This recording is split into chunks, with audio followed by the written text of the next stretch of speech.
Conspiracy Theory, starring Donald Von Griffin, Kieran Torres, Lloyd Montgomery, and your GM, me, Brandon Blackmore. This week's game is brought to you by Legend Brown Ale. Legend, it's a beer made in Richmond. Yay! So, let's refresh our memories, and by our, I mean mine, of what happened last week. Because it's just for everybody's benefit, not just mine. Because I'm sure I remember everything. So you guys go ahead. We stole a hard drive, stole a spirit, and appear to have gotten away with it. That's a very succinct description. You were chased by people who were dressed in Illuminati gear, actually. Not that everybody recognized it, but you would, because you've met them. Yeah. They tend to wear blue, stylish suits with like a triangle design incorporated somewhere in the pattern, in the coloring. And they were following Charlotte, as a matter of fact, using a box roughly the size of a small cooler. And you guys distracted them. Pepper sprayed one person very effectively and grabbed the box and ran. And inside the box was the spirit of... what the heck was her name? I keep forgetting this lady's name.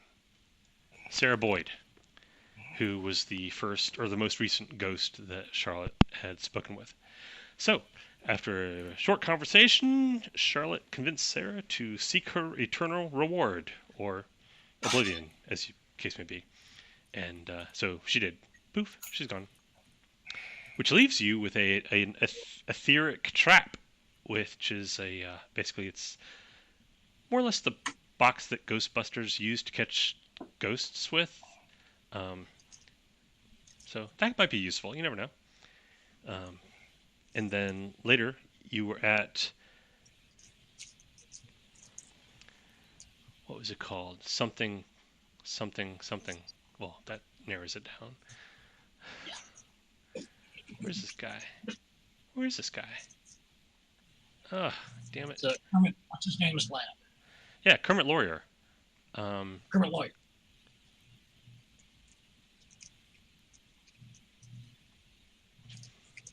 Yeah, I've got it written down somewhere. I don't know where. It's Fort Dodge Labs.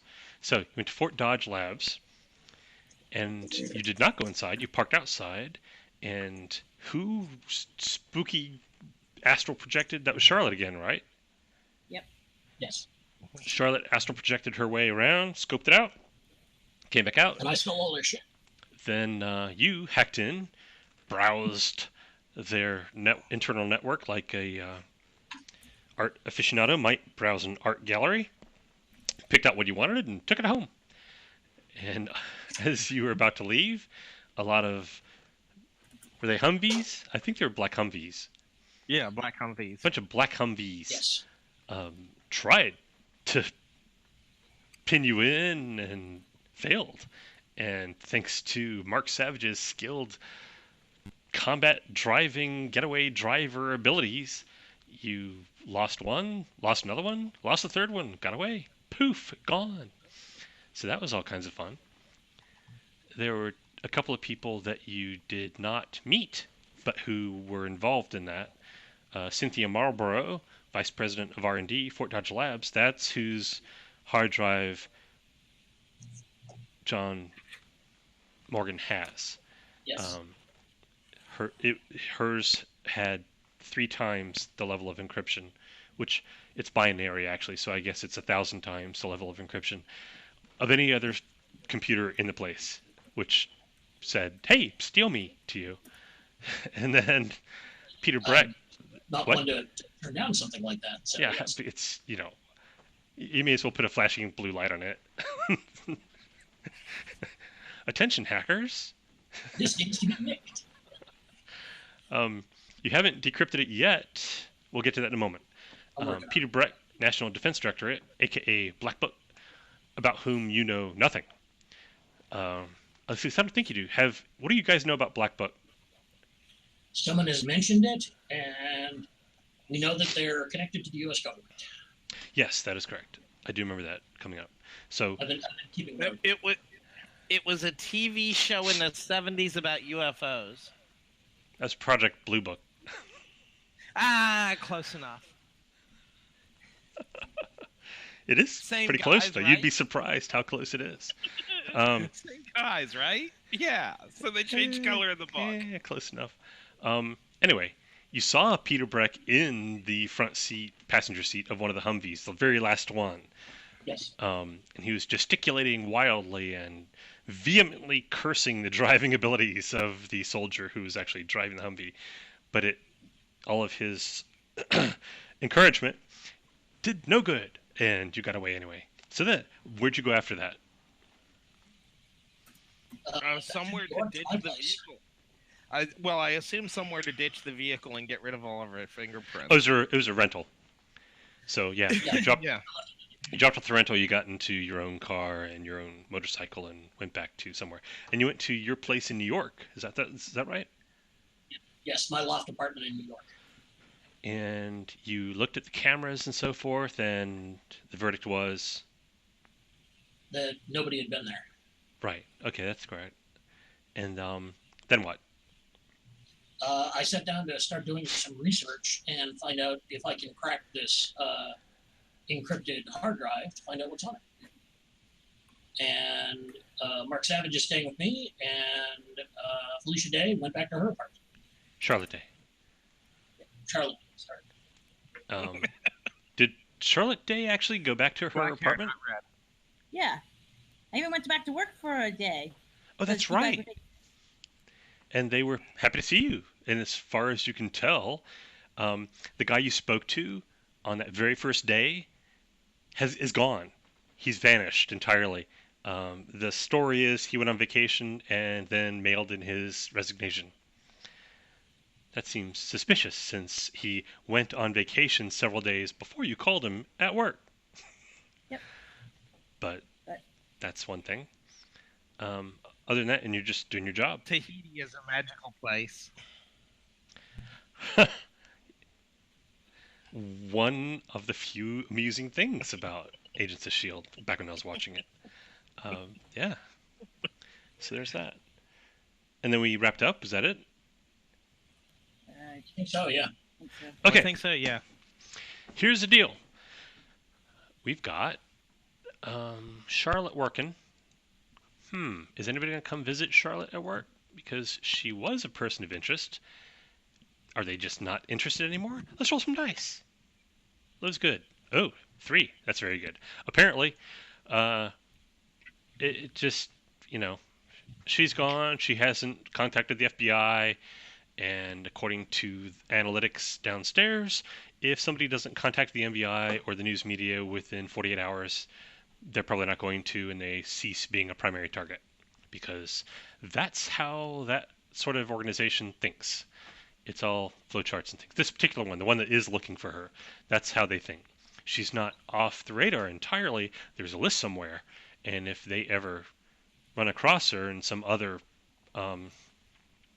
circumstance, and they know who she is, and they do a check, it'll come up kind of like when you get pulled over for a burnout taillight in Iowa, and they found out your license has been revoked in Virginia, so they arrest you. It's like that. Only more evil. Oh yeah, only more evil. Way more evil. So, oh man, I need to dump this trash can more often.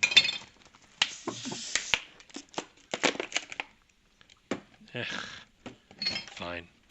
Anyway, so, wow, I can hear that so much better in my headphones than I can in the real world. It's like I'm actually here. No, Yeah. Brendan, you're not here. At least not all the way. So what else is going on? Anyway, Not until he so downloads. for the moment, apparently, until something changes, it would appear, Charlotte, that you can go to work and work all day and come home and not have a team of mercenaries kick down the door, guns a-blazing, because it's been all day, and they haven't. Yay. Yay. Yay. Test successful. Yeah. So you go to work, come home. You guys, let's say this is the next day. You came home last night, late last night, after driving back from wherever the hell that you were, Philadelphia, Pennsylvania. That's only look about from Manhattan. It's like a 6-hour drive, maybe. Yeah, about. Okay. Yeah. So you get home late last night. Mark Savage does whatever Mark Savage does when he gets home late at night. Starts drinking. I don't know, watching late night TV. Sudoku. I don't know. John Morgan Keeps naked. Tree. sets up a decryption routine. It is brute force. It's a factoring thingamabobber, which it's a hacker. Yeah. It's a hacker thing. I'm not gonna go into the details about it. It's that you do your hacker thing. You set it up, and once you set it up, it basically runs. And here's the thing about this: if my freaking bottle opener. There we go. If you simply depend on brute force hacking, the time it will probably take to decrypt this can be measured in decades. Yeah. However, if you use your Agent of Chaos abilities, you can add a level of quantum computing to that and do it in hours, or at the most days. Okay. Well, I will do that. Okay. Because this is going to take more than overnight to do, you'll actually spend it when it ends. That way, Okay. I don't know, it just seems like cheating for you to do it now and then you go to bed and you get it back. Sure. So when it happens, you'll lose a fringe pool point. I mean, a weird pool point. Got it. Used to be called fringe, now it's called a weird. And you go to bed while it's running. Next day, you guys basically hang out while Charlotte's at work, and you're waiting for the decryption routine to find the key. It's like While that's going on, there was another project I wanted to start working on. Oh, you got all day, because that thing is just off on its own doing its deal. Okay. I want to start finding out if it is possible to take control of internet-enabled hardware. Oh, you know it's The possible. the whole Internet of Things Oh, yeah. project that's going on, that people have like internet-enabled refrigerators and things like that. And locks, which has been an actual problem for hundreds of people whose firmware bricked their locks and couldn't get in their house. That's just brilliant. Yeah. Happened in the real world. So yes, it's totally possible. There's limits to what you can actually do, because as weird as this is, well, here's the deal. Under normal circumstances, there's limits to what you can do. Normally, you can make an internet-enabled toaster toast. Yeah, make toast. Or burn toast, or under toast, etc. Or eject and like fling bread into the air, maybe.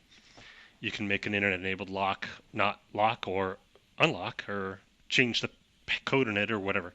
But because you've got the chaos thing, you can stretch that a bit.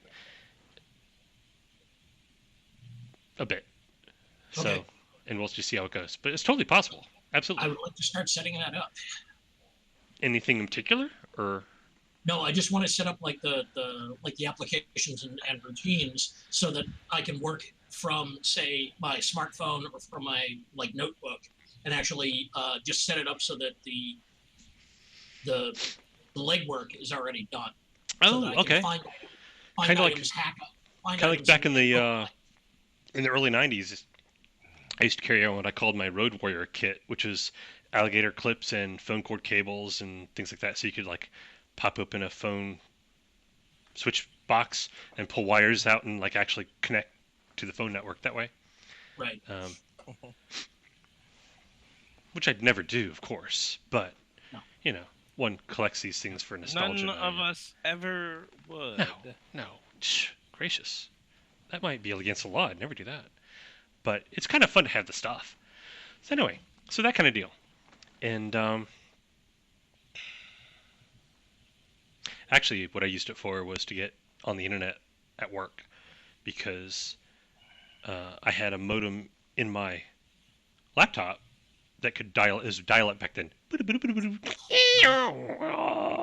like that. But there was nowhere for me to actually plug a phone line into.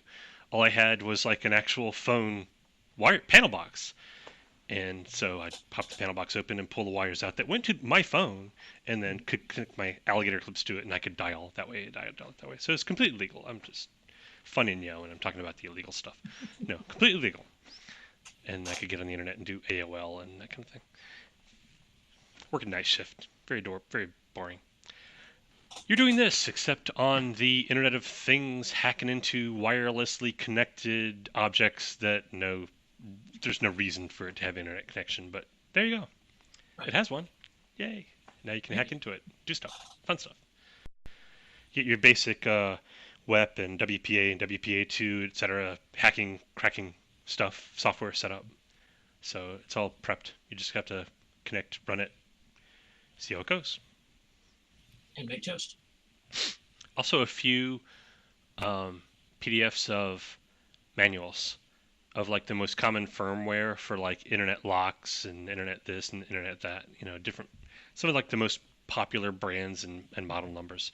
And a lot of the times the manuals for these cover multiple model numbers from a particular manufacturer. So it's not like you need hundreds of them, maybe a couple of dozen. It handles like 80% of what you might expect for an Intune that's useful. Okay, I just thought of a really fun thing to do. What's that? If you could get into the toaster of the National Directorate guy, get the toaster to toast an Illuminati symbol into his toast in the morning. That's pretty funny. That's pretty funny. And then he'd forget all about us. He may have forgotten about you already. You don't know. Okay, day passes. Charlotte gets off work. You guys are still working on this. Who wants to do something first? Do you have something you particularly want to do? Oh, Mark Savage. I haven't talked to you lately. What are you doing? Well, John Morgan, he's doing that. He's not very fun to talk to. He's got his game face on. He's all serious, furiously typing. And then I'll usually take a break for like 10 or 15 minutes and get up and wander aimlessly around my apartment, like looking for things. And when I find them, like putting them into like backpacks or vests and stuff like that. Figure I better tool up for, important fun things since I'm hanging around with you guys and I strongly suspect you're going to be a problem. Okay, I assume you've got a TV? Mm-hmm. Okay, I'm gonna sit down and watch TV. How about you, Charlotte? You get off work, you come home, take a shower, wash the morgue smell off of you, and change clothes and so forth, and maybe have a dinner, and then what? And then head over. Okay. Knock, knock, knock. Charlotte's at the door. See John Morgan's still working on his hacker kit, his hacking the Internet of Things. There should be like an abbreviation for that, or a fun name for it. Used to call it freaking when you were hacking phone networks back in the day. Yeah. Well, that's because you were frequency finding. Yeah, and PH for phone, and so no, PH for freak, because it's short for frequency. Yes, but the PH is because phone. you're using phones. Rather than F, no. it's a PH. No, Dude, I was there. I'm at least as old as you are. It's a PH. Moving on. It's a PH because frequency has an F, and it's an F on phone because phone has a PH. So you're about done setting up your Internet of Things hacking toolkit, and then Charlotte knocks on the door. Let her in. She's there. Ta-da! Isn't that fun? How's it going? Not too bad. Still waiting for the encryption to finally give up the ghost. Fun. Yes. Oh, I managed to go to work and not get, attacked or anything like that. So apparently they don't get. They've I guess I don't know. I guess they're figuring I'm not going to do anything at this point if I haven't done anything yet. It could be. the bureaucracy syndrome too. They may just, you've fallen off their radar, so nobody's looking for you. Yeah, exactly. Such a shame they didn't take the same tack with me. Might be different people. Who said it's the same people? There seems to be more than one. These were the ones. These were the ones that we did the bump and run on the box. That was the Illuminati, wasn't it? That was Yeah, Illuminati. yeah. Those were the people who tried to run me over with the trash truck and blew up my boat and. Yeah, lived on the 53rd floor. Yes. Yeah. That's those things were all. Well, you think Illuminati blew up your boat. You don't have evidence of that, but you're pretty. Nobody else had a reason to. For what it's worth, Eddie was pretty sure the Illuminati did it. So, he could have been a great resource for information. It's a shame you've alienated him. Anyway, so. I'm sorry. I just think it's funny. Some NPCs are just too annoying to associate with. He is. He's so annoying. And he's nowhere near as annoying as I could make him. That's true. Oh my god. So anyway. But yes, absolutely they did try to run you over with a garbage truck, and they did literally shoot at you in the office building. Which looking back seems kind of like it might have been an overreaction to the situation. When anybody starts shooting at me, I just naturally assume that they're overreacting. It's like, oh, come on, folks, isn't this a bit of an overreaction? Yeah. And yes, they're the ones who imprisoned Sarah Boyd's consciousness, and we're looking for Charlotte, apparently. You assume Charlotte.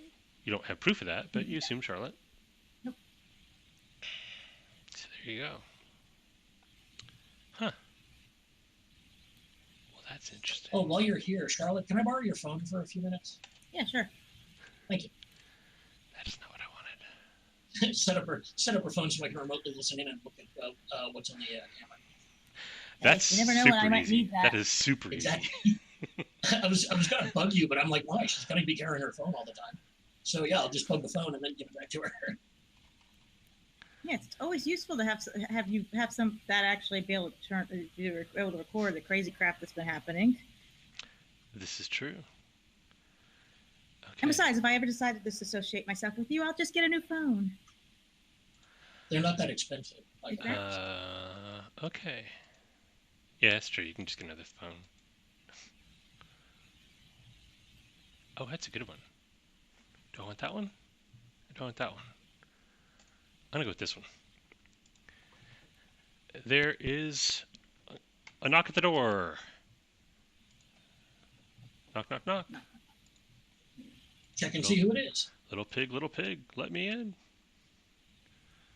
You look through the people? Yes. Okay, so you're not that paranoid yet. I'm still prone to mistake.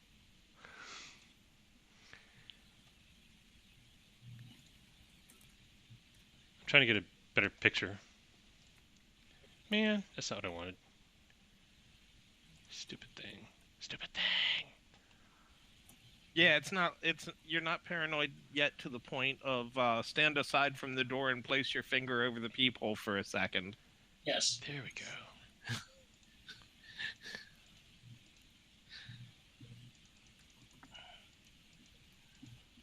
Because that's paranoid. Give me a minute. I got a thing. No, paranoid is when you run an optic fiber cable camera to the people on your door, Yeah, and then you look at it through a computer screen. right, in the next room.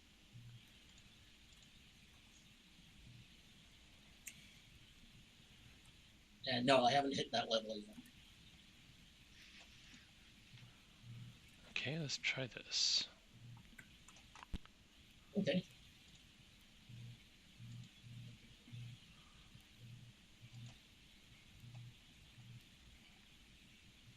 Oh, come on. Apparently that didn't work. I'm just trying to get a picture. It wants me to log in with my Facebook account. Then it wants me to give them a username so I can log in on some website I'm never going to visit again.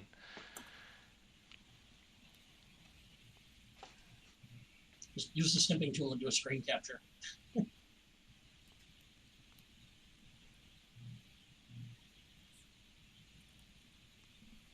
Still waiting. Discard imaging original.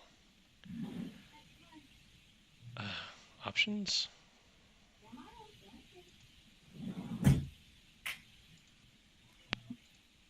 You know, that's not any better than what I already had. All right, well, whatever. Fine. Okay, you look at the people and you see this lady on the other side of your door. So, that's easy.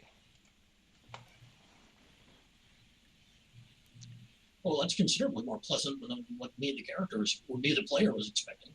And this looks like some kind of like a wool suit. But it's not. The jacket is leather, and the skirt is, well, the skirt can be wool, but the jacket's leather. So there you go. Other than that, All right, she's I'll bite. pretty much like that. Okay, I'll open the door. Okay. She says, Mr. Morgan. Yes. I've come to offer you. Surprisingly, you're not Thai food. I'm sorry. Say what? I said, surprisingly, you are not Thai food. I am not Thai food. No. Can I help you? I represent an organization, and you've come to our attention. Oh, And would you like to come in? oh, thank you. And she steps in. And are Charlotte and Mark Savage like in the living room? Yeah, the apartment's one big room. It's a loft efficiency, so they're within eyesight. Okay.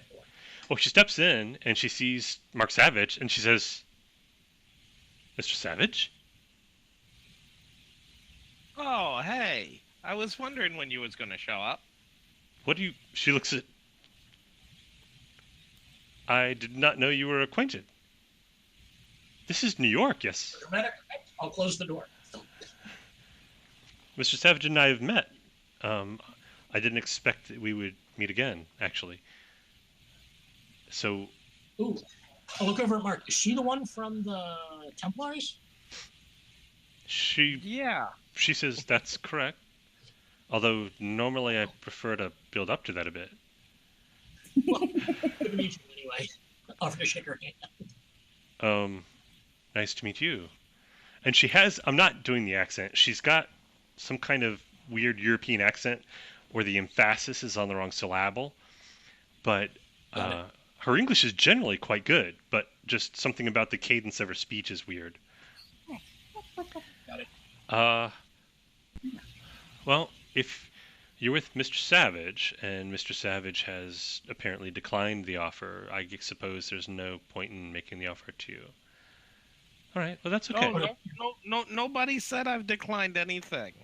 I've just had my hands full with assassination attempts from the Illuminati is all. I haven't gotten there yet. Well, I'm pleased to see they've not yet succeeded. I can vouch for him that the Illuminati made him an offer that he refused. Yes. Yeah, well, they wanted to buy me, not my services.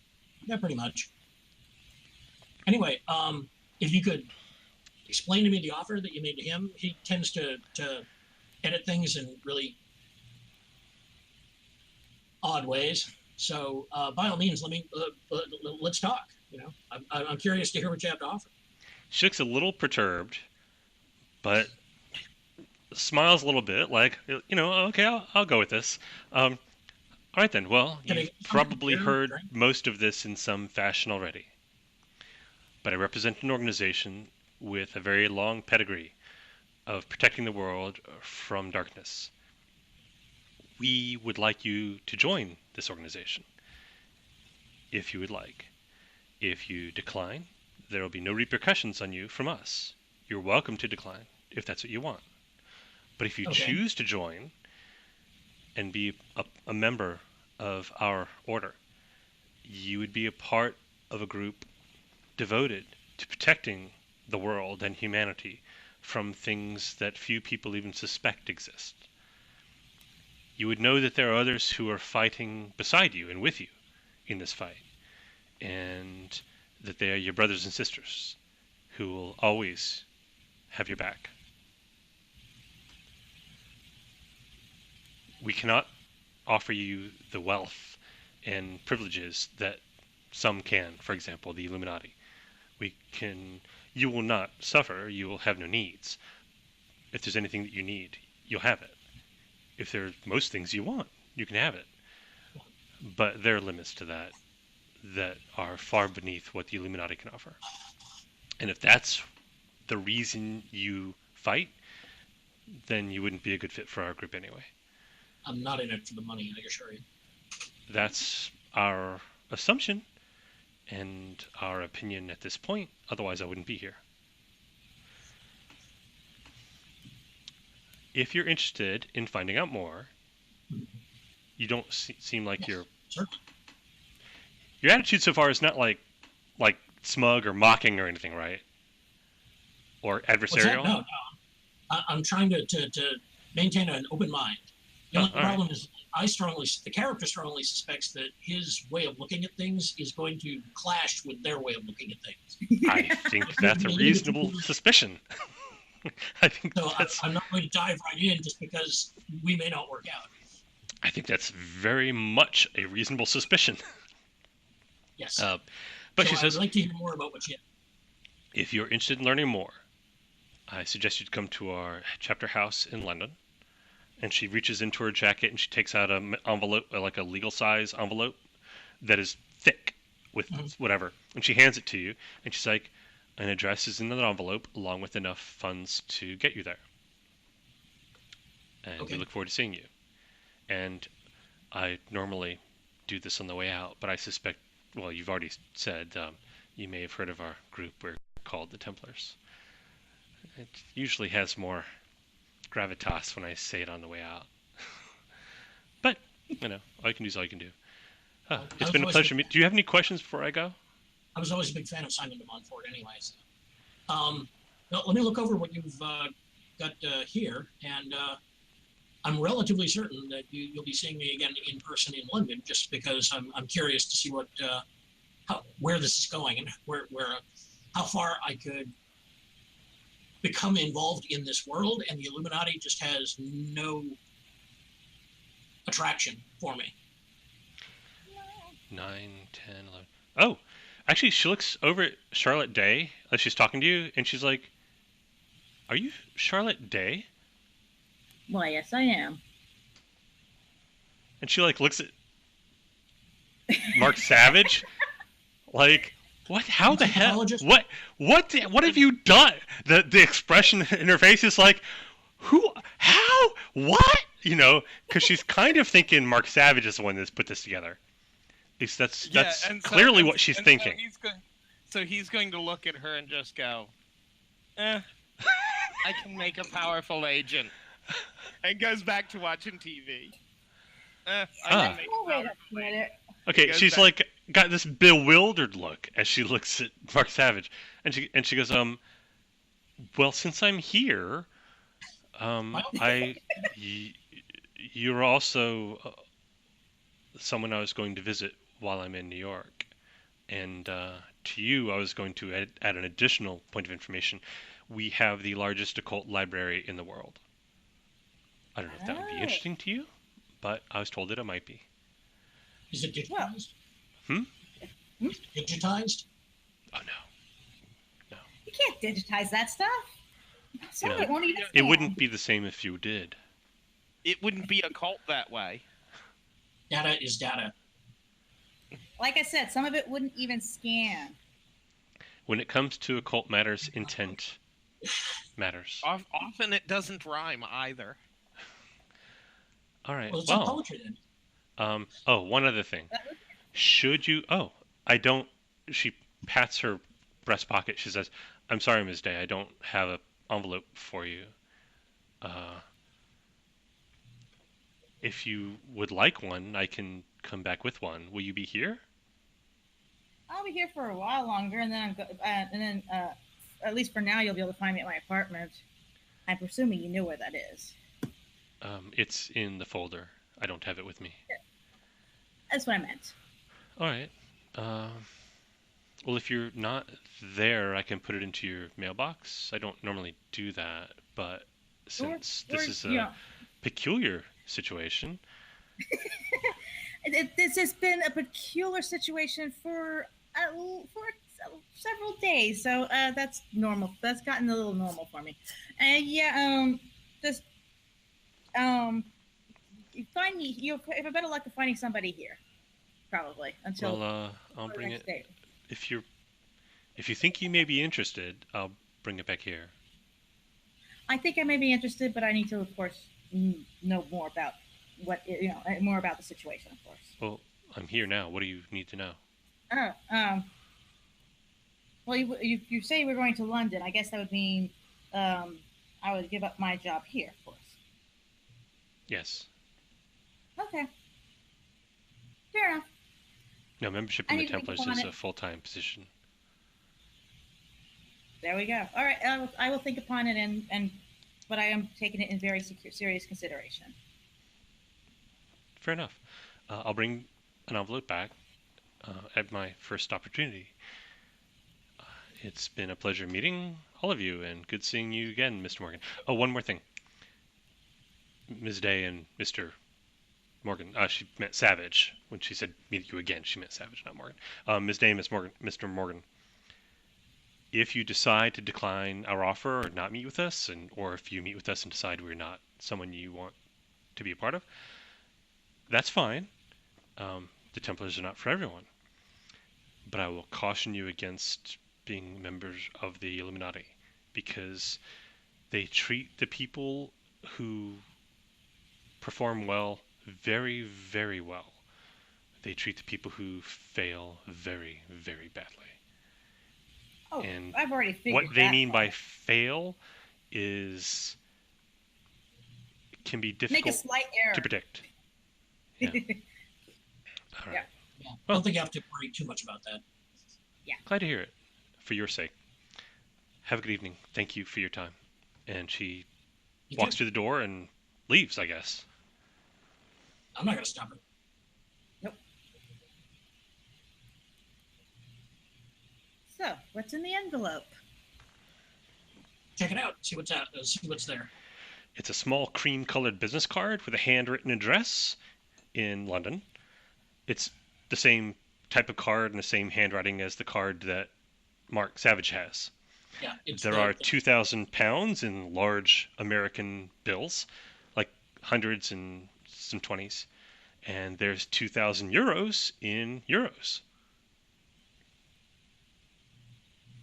And that's all. I was going to say somewhere in the apartment there's probably a monitor showing an overhead view of the address that I have in my hand. Okay.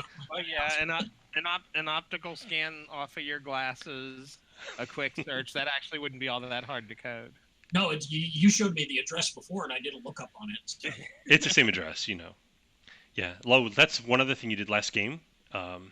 You did a satellite image search on that address, and 6 months ago, the most recent satellite imagery is 6 months ago. There's a courtyard with buildings around it, and every major street coming into the courtyard has a small barricade with 2 police standing next to it.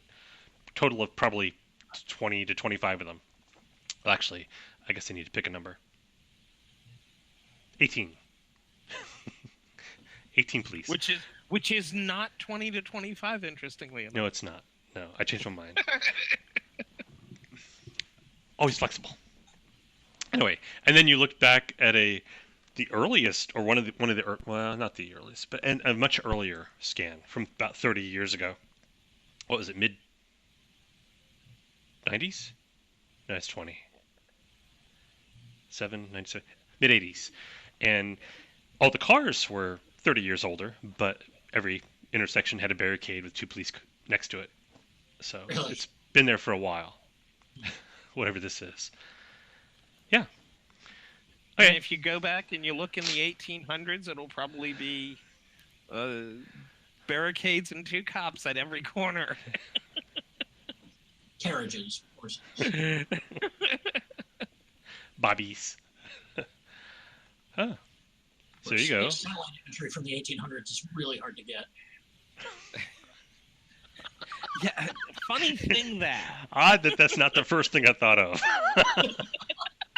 It's like, yeah, the satellite imagery from the... Wait, what?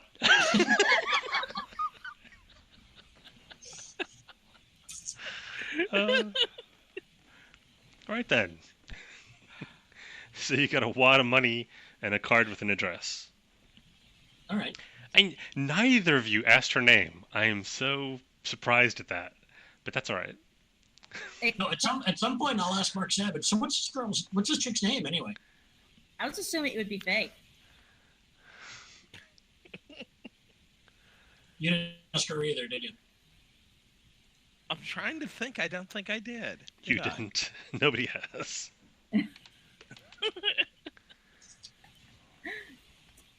We're gonna have to step up our game a little here, guys. Yeah. Well, they seem like a much better organization to be a better fit organization than the Illuminati, in that they've got an exit strategy if you decide that you don't want to work for them anymore. I'm just not sure how well I'd fit in with an organization like the Templars. Indeed. I just don't like this whole idea of being tied down and, like this whole sign up for life thing. Well, it sounded like with the Templars, it's a full-time job, but you can actually, leave if you want to, as opposed to the Illuminati, where essentially the only way you leave is feet first. Yep. Yeah. I certainly wouldn't mind going to London and listening to their spiel. Yeah. That's actually where I was headed when I started East. And then the lady who wasn't there showed up and told me to go to Virginia, and you guys know the rest of the story. Indeed. Well. So it's actually kind of where I was already headed. Except a few things happened between then and now. Yeah, funny thing happened on the way to the Templars. Always easy to get distracted around here. All right. Well, first off, before I head anywhere towards London, I want to find out what's on that hard drive. So let me see where the question's going. Oh, hey, you spent your weird pool point, and this is simply a matter of you'll solve it sooner or later, so there's no need to roll. Okay. Because sooner or later you're going to solve it. So it's now sooner or later. So some wacky Three Stooges sound plays or whatever you got set up. And it's done. All right. Go start looking over the files. Well, there's a bunch of stuff, and you say you ordered Thai food? Yes. Okay. Thai food arrives, everybody's eating dinner, you're still looking through stuff, you're looking through stuff. It takes like an hour or so, you're just sifting through files, looking through things. Looking at the things that are most recent first, because Yes. that's what's currently going on. There is a project called Echo 2112, which is the bulk of what... forgot her name. Hang on. Something... Hermes? No. Marlboro. Cynthia Marlboro. You can write that down, so I don't have to keep looking it up. Yeah, you had mentioned that last week, too, because I've got it written down here. Yeah. I mean, that's whose desk it was. So, anyway, Cynthia Marlboro. Anyway, the thing she's been spending most of her time on most recently is Echo 2112. Echo 2112 is a reverse engineering project based on something else called sample ROSNM 21. And from and they've had ROSNM 21 for 8 years, and they've had 12 different versions of the thing they're trying to reverse engineer from it. Apparently, ROSNM 21 is an extremely sophisticated nanobot or nano goo substance that they have got a sample of. They don't understand everything it does, even now, 8 years later. What they're trying to do is make a very specific thing, a very specific nanomachine that does very specific stuff. And after 11 tries, actually, as of Echo 2110, they considered it ready for production and sent it off to where they send it off to, which is a place in California somewhere. The Molecular Manufacturing Institute. Yes, that's what it's called. Molecular Manufacturing Institute.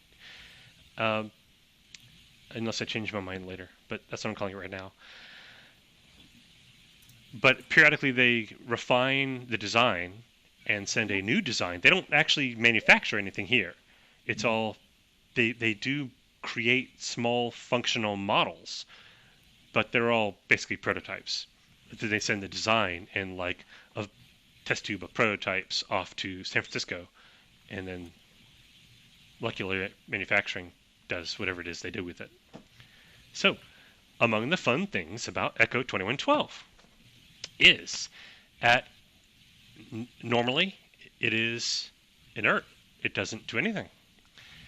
But when exposed to hydrochloric acid, potassium chloride, and sodium chloride in a very general range of proportions, it doesn't have to be exact, but the proportions are very general. Hydrochloric acid, potassium chloride, sodium chloride.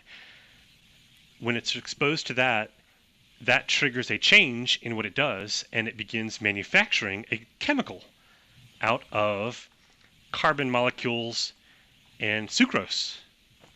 And there are a whole separate set of laboratory tests on that substance's effect on human biology and neurochemistry. Side effects include delusions, anger, irrational fear, and xenophobia. So, there's that. Really? All it takes to do that is Fox News. All right, so the catalyst is hydrochloric acid, what? Potassium chloride and sodium chloride. Actually, you've got a doctor there. You could probably ask her, hey, where to find these? Hydrochloric acid. That Hardware one, store? that's it. That's more of a lab supply thing. They generally don't sell just straight up hydrochloric acid, not even 37%. Hardware store. Really? Okay. Yeah, believe it you or can make not, like a doctor-y sort of roll if you want to. It is a doctor-y sort of thing. Hell, I can tell you those things right off my head personally as a... As a doctor. What does Echo 2112 do again in the presence of hydrochloric acid, sodium chloride, potassium chloride? Echo 2112 is a nanomachine, which when exposed to hydrochloric acid, potassium chloride, and sodium chloride, and sugar, essentially, manufactures another chemical, and that chemical has the side effects or effects.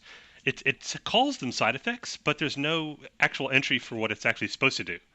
There's not even a mention of that. It simply mentions that consumption of this causes the side effects of delusions, anger, irrational fear, xenophobia. Okay, I can roll it, but I know the answer to where those, because I know what those things are. Okay, what is it? What do you think it is? I'll tell you if you're right. Oh, I don't know. The molecule itself, or those items, those other ingredients. The gastric. Damn it! I gave it away. It's gastric acid. Yeah. It's stomach acid. Yeah. I'm sorry. I wanted you guys to get it, and I went up stupidly saying it. I'm sorry. Is that what you're going to say? Yeah, it's like if you ingest it, we already have all that stuff in our bodies. There you go. Right there. It's gastric acid. It's a hydrochloric acid, potassium chloride, and sodium chloride. It's the stuff in your stomach. Yeah. It's yeah. I mean, heck, you can even, if you really wanted to play with it, though, those ingredients are really easy to get, or you can just ingest it. I don't want to suffer from delusions, anger, irrational fear, or xenophobia, so yeah, I'll pass. Yeah, really. That'd be a really interesting trip, but well, according to the laboratory reports, the effect of the production that Echo 2112 actually manufactures is cumulative but it takes a long time and relatively high doses for that level of delusion and so forth to kick in. You have to eat a lot of it. Okay. Interesting. I mean, if you just got like, somebody slipped it in a hamburger or whatever, you probably wouldn't notice it. You'd have to like eat it like every day for weeks or years. Or years? Nah, months. Weeks or months. Months. Did they mention how one goes about locating it or detecting it? No. That's not apparently part of the design parameters or what they're doing. What they're doing is trying to reduce one of the undesirable side effects, which is obesity.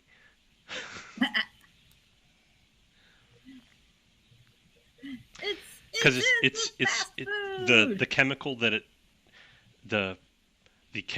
it creates is built from those three things in your stomach: gastric acid and sucrose. So the chemical that it creates causes like weird metabolic changes over the long term. Again, you have to eat a lot of it, but it causes like metabolism to slow and, in practical terms, obesity. And on top of that, you're ingesting a bunch of sugar to go with it. Whee! This is true. Because to make what it makes, it needs a lot of sugar. Fun.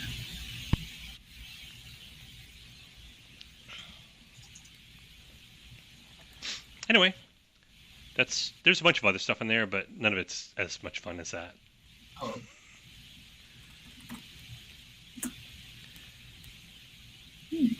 Alrighty.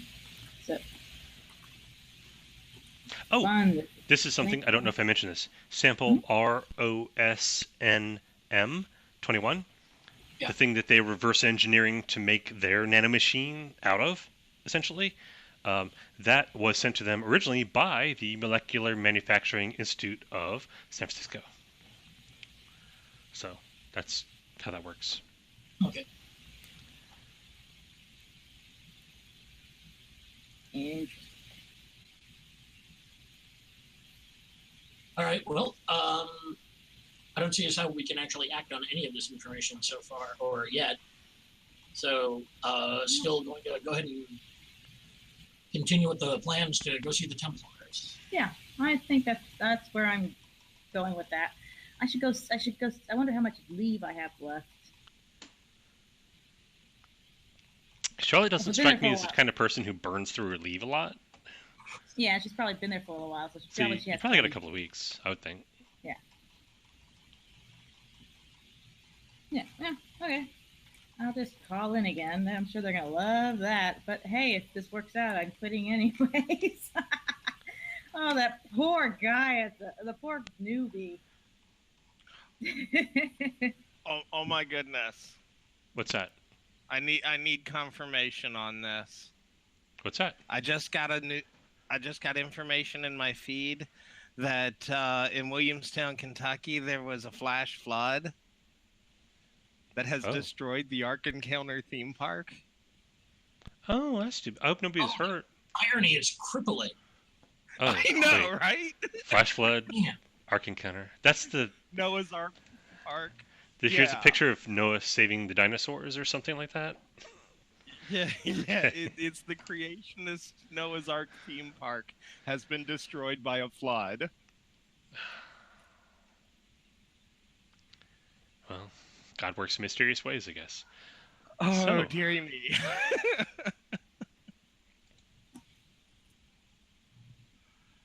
Yes, no, life may imitate art, but art can never be this absurd. Anyway, sorry about that. Sorry to interrupt, but You just had to share. What? Okay. yeah, that was just too delicious of a set of ironies. It does seem kind of ironic. So. All right. What are you guys doing now? Anything fun? If we're done playing with data, I guess start making plans for traveling over to London. We gotta wait till we get my envelope, anyways. If they're giving us cash to buy these tickets, I'll wait for that. Let's see. 8 or less, and she comes and brings it tonight. 9. Okay. You don't get it tonight. Okay. Well, I need time to go pack anyway, so.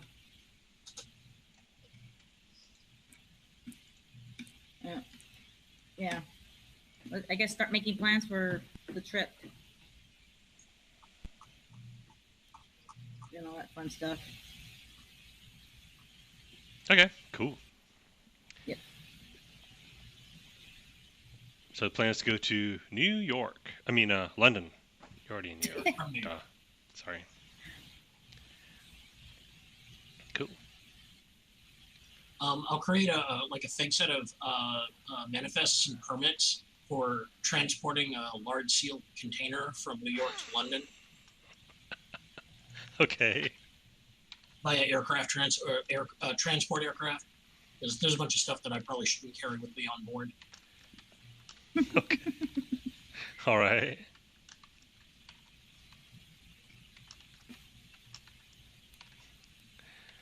Ah, gracious.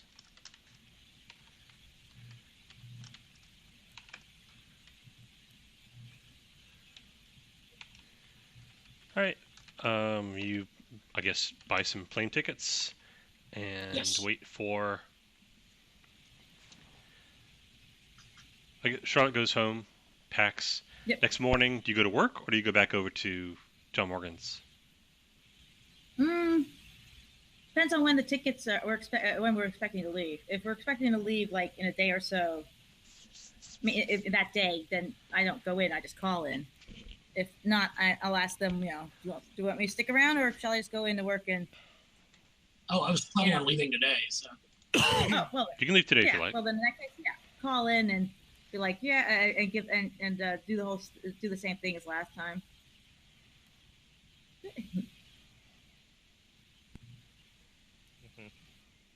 Yeah. Yeah, I'm probably in trouble with the school system, but my boat blew up. I didn't come into work. Yeah, I don't think they're going to be expecting me in.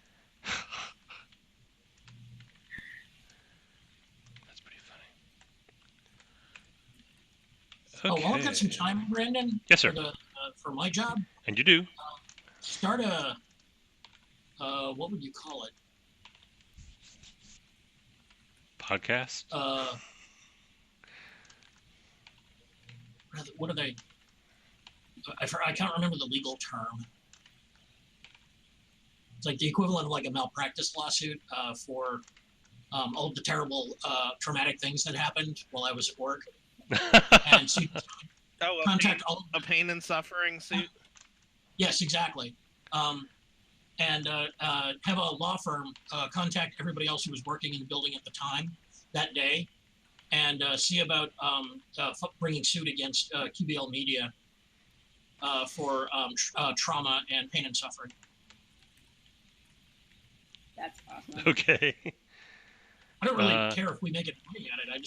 I'm kind of amused by the concept. So. Well, alrighty then.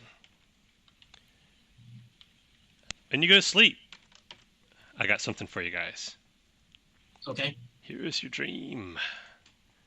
Dream a beautiful dream. Doodly doodly doo. Where is it? There we go.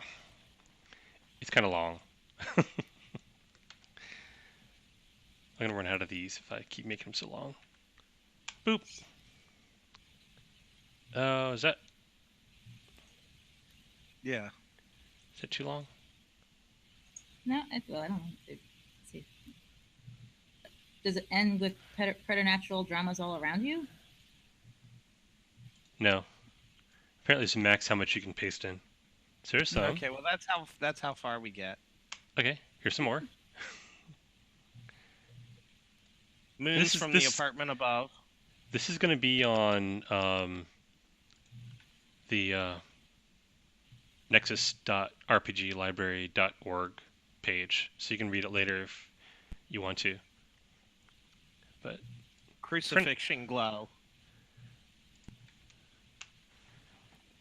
there you go.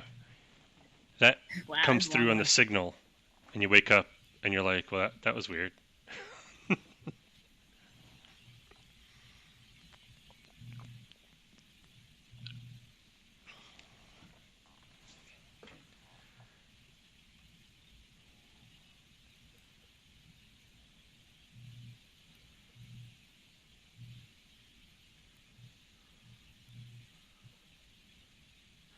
Oh, 90-degree angels, that's not a typo.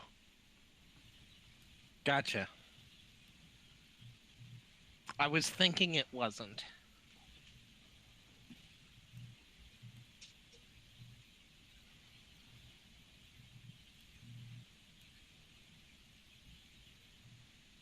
Actually, that should be as you hear these words, because you guys hear these. So I'm going to change that to hear.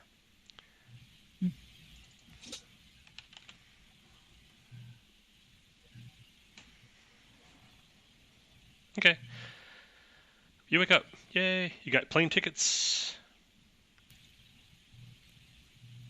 Around 8 o'clock is knock at the door. And the lady who came to your door last night is there Okay. again. And she, hello. good morning, is Miss Day here? Is Yes, Miss she is. Day here? Yes, she is. By the way, I never did ask your name. John Morgan. Valencia Isabel de Chastamera. Good to meet you. Nice to meet you too.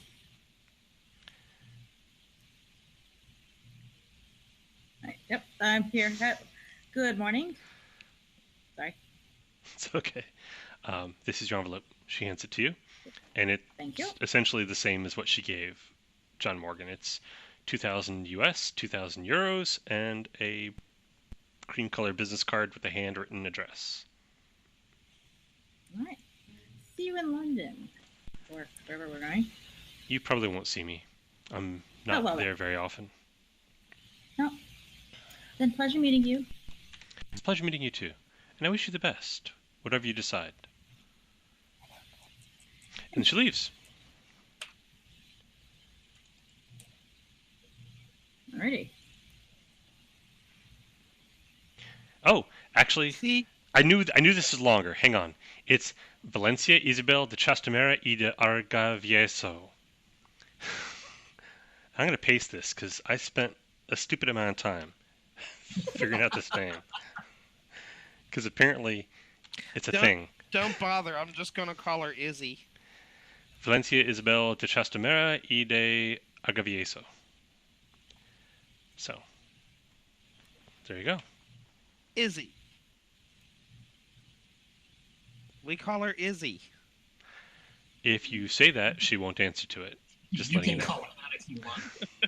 I'm not calling it that. Seriously. That'd be rude. Oh, before she leaves, can I ask her a quick question? You may certainly. Okay. I was like, just out of curiosity, does the phrase John D. lexicon mean anything to you? John D. He was a magician. Yes? Alchemist, yeah. Court of Queen Elizabeth I, I think. English. Yes. How do you ask? Just came up in conversation a couple of days ago. It seemed like it might be something you knew about. No. The occult is not really my area. Okay, I'm more thanks. combat oriented.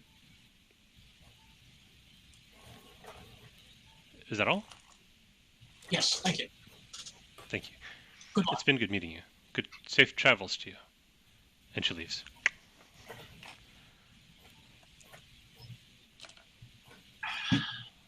No, she didn't react to that at all. She answered your question. Well, I mean, as much as she can. Yes, but she did not react as if she knew anything about it, No. other than what you would normally expect to know about John D. If anything. She knew that much. That's something. Oh, As a member of the Templars, she should know considerably more than that. different people know different things. Charlotte, make a noticing weird stuff roll. I guess that'd be on Right. your witchy woman Yes. aspect. Crafting. All right. So that would be +4 to my 7, so 11. That's plenty. As she leaves, you notice something that you have not noticed before. You literally have not noticed it before, which makes you wonder, wait, was that there the whole time and you just didn't see it? Because it seems like the sort of thing you'd notice. She has, hanging on her belt, a sword.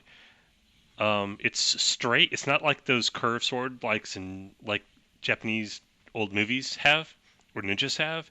It's straight and it has a fairly short handle, and the whole sword's maybe as long as your arm. And That's it seems weird to you only because you only notice it right when she's leaving, and you literally did not even notice it was there before. Anyway, she leaves. nice sword. You say it out loud? After she leaves. You guys did not see a sword. Didn't notice one. Yeah, never mind. Sorry, dear. I don't collect swords. Neither do I. Other than, Okay. athame. Is that how that's pronounced? I was never sure. I had one. I still have one somewhere, but I think so. I was never quite sure how to pronounce that. I usually heard it as a thame, but then again, that's half the time you don't know if they're being pretentious. I honestly don't think I've ever heard it pronounced out loud, so I couldn't tell you. It's one of those things, isn't it? A few times, but I'm really bad at that anyways. All right, well, let's get our butts on a plane to London. You get on a plane to London. You show the appropriate paperwork to bring an unexamined box, a sealed box on board. It has, let's see, you don't want them to open it at all, right? No, actually, they can open it and they can inspect it. It's just that it's fragile electronic components. Fair enough. You have the properly filed TSA paperwork for that, and they look at the paperwork, and they open the lid, and they close the lid. I mean, it doesn't have the word bomb written on it, so we get paid $6 an hour, whatever we care. In the middle of it. There's no big burning fuse coming out of it. And hey, you're a young white guy. Yeah, I'm sure it's okay. So just move you along. Let's see. I'm looking for something. What am I looking for? Is that it? No, that's not it. Oh, and as much as possible, whatever I can remember about the lucid dream, write it down. All right. Sounds like a plan. Trying to do that with all of them, but not sure how successful I've been. Okay, both pronunciations are considered correct. Of course they are. It is descended from the Latin artavas, which was the quill knife used by scribes to sharpen their pens. Through arthana, arthani, and finally athame. Which is, probably why I with that pronunciation. Yeah, and so you go Sure. with a Latin pronunciation. A Latin pronunciation would be most correct historically. Okay. Makes sense. Oh, okay. You get to London. Hooray!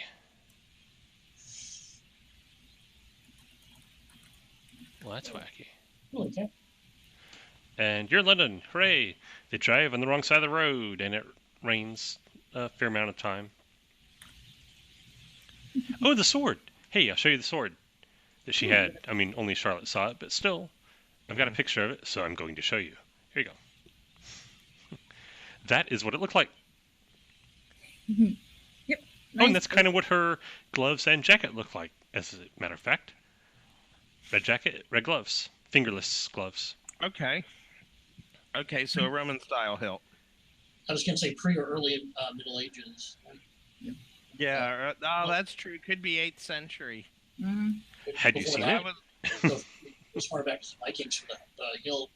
Or I'm not sure about the cross guard though. That one's kind of weird. But it's like way early medieval. Yeah, Had you that's seen what it, made you me could think certainly maybe have that Greek opinion. or Roman. The cross hilt's what made me think like either Greek or Roman. Yeah, they weren't big on guards on the early ones. Especially with her being Templars, I associate that with the Holy Land, which would definitely be a Greek, Macedonian, Thracian kind of thing. Macedonian, like a macadamia nut. The more common pronunciation. Yeah. I just Like never heard it. Alexander. I've never heard it pronounced that way. That's all. I thought that was interesting.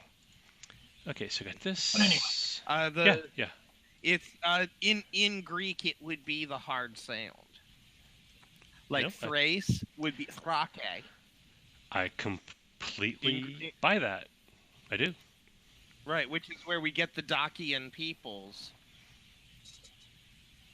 Makes sense. Okay. Harder. It's just English people don't know how to pronounce anything, and so they just come up with something and then look snidely down their nose at anyone who uses the original pronunciation. Well, English is a deeply fucked language, so it really just is. Yeah. I always like that. What's that one saying? English doesn't English borrow as a language. language. Or English doesn't borrow words from adopts other languages. language. It steals them after beating the other language to a pulp in a dark alley. Over the head in a dark alley and rifles through their pockets looking for loose grammar. There you go. Okay. I've got a couple of cool images for the Templar base. So you get to London. Mm-hmm. And then what? Find a hotel or go straight to the address? It's up to you. Oh no, I'm going to want to establish some sort of base of operations before I go there. Okay. So yeah, You have a fair amount of cash at this point in euros, which I don't assume you spent any of the euros yet. So you got what between you got like $6,000 in cash in euros. That's pretty decent. Yeah. And one of you at least has, I'm sure, one or two Europe-based alternate identities by now. Because I mean, John Morgan's had time. You know, he's had a couple of days of downtime to just do stuff while the decryption routine was grinding. Well, I was thinking about something that would actually generate like a living wage for me. I was thinking about finding out if QBL Media actually had like a cable TV, the equivalent of like a cable service that they sold, like Sure. Comcast. Sure. And I was just going to find a way to infiltrate their billing system and initiate a tax on everybody's cable TV bills. Nothing much, like $1, but call it the SYM tax, and just charge every single person that QBL Media sells cable to service to an extra $1 on their cable bill, and then have it all funneled into a single account in like the Caymans or the Bahamas or someplace like that.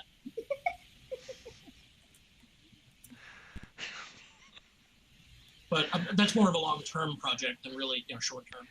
Okay. There are probably less obvious ways to do that too, because if you do that, it's going to show up in everybody's bill. Oh, exactly. That's again. Keep in mind, method is as No. important as the end result. Oh, so I you don't want really it? Wait, purpose. I get it. Let me make sure I get it. So you Okay. want it to eventually be discovered because you want it to reflect poorly on QBL Media that they've been cheating people by charging them a bogus fee. Not only that, but now QBL Media knows that I've taken them for thousands of dollars, and they're just now figuring it out. And they can't do very much about it. And yeah, there's absolutely nothing they can do about it because it's going into an unmarked account somewhere in the Caymans. When you fly from New York to London, are you flying economy or business or first class or what? I'd go with business class. The luxury class there's too much snob appeal there, and economy is just like why bother flying in a regular passenger jet at all? Just flying a C-130 at that point. So Or just be stuffed into a hire on mid-sized FedEx merchant box and be shipped there. exactly. Be more comfortable. So, No, you sign on for 6 months with the Merchant Marines. That'll get you there. There you go. as it happens, you have internet access throughout most of your trip to London. So Right. you can actually set up most of this on the way there. Okay, that's great. Then I'll do so.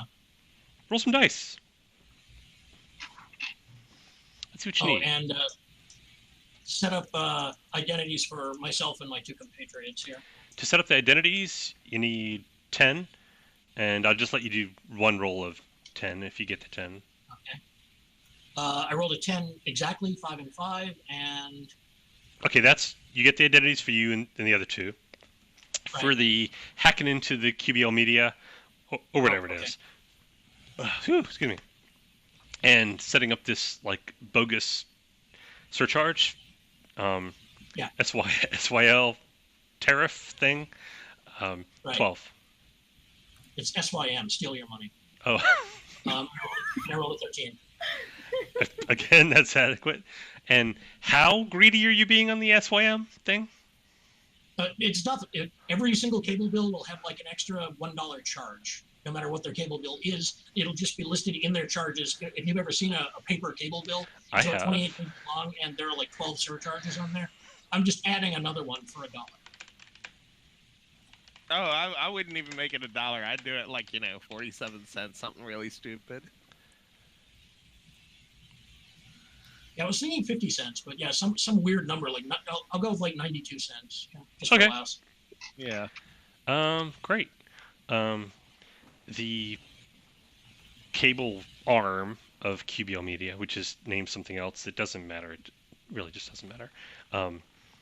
Yeah, they cover about 15 states, and so yeah, all those people are gonna on their next bill are gonna get this charge.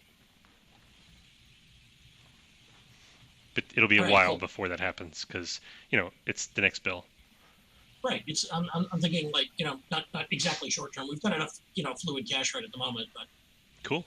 next month. Cool. All right then. And then once we get to London, get a decent, not like terrifically expensive, but a decent hotel, so we can at least be assured of some privacy. Okay. And get it somewhere near Heathrow, near the airport. My London geography sucks. Does anybody know like what kind of neighborhood Heathrow's in? Usually airports in the USA are in the middle of vast parking lots. So that have like basically nothing. How's it in England? Anybody know? Pull up the Google Maps. They've got less room than we do. Already so. on it. Well, it looks like it's in the middle of a whole bunch of fields and lakes and ponds. Let's see. Oh, there are apparently several hotels within 3 to 4 miles of Heathrow. The Park Inn by Radisson, the Leonardo Hotel, London Heathrow Airport, the Hotel Ibis Styles, London Heathrow Airport. Oh, there you go. Actually, that's a cool name, Hotel Ibis. Yeah, I don't want to go with a chain because you never know who owns those. So yeah, go with an independently operated one. Okay, great. The Hotel Ibis. Yeah. Actually, there's like all kinds of development around Heathrow. Yeah, there's a stadium. There's all kinds of little towns in there. Well, this is England. I mean, pretty much the entire country's been manicured. So Yeah. they're not much on huge tracts of land. Cool. This is weird.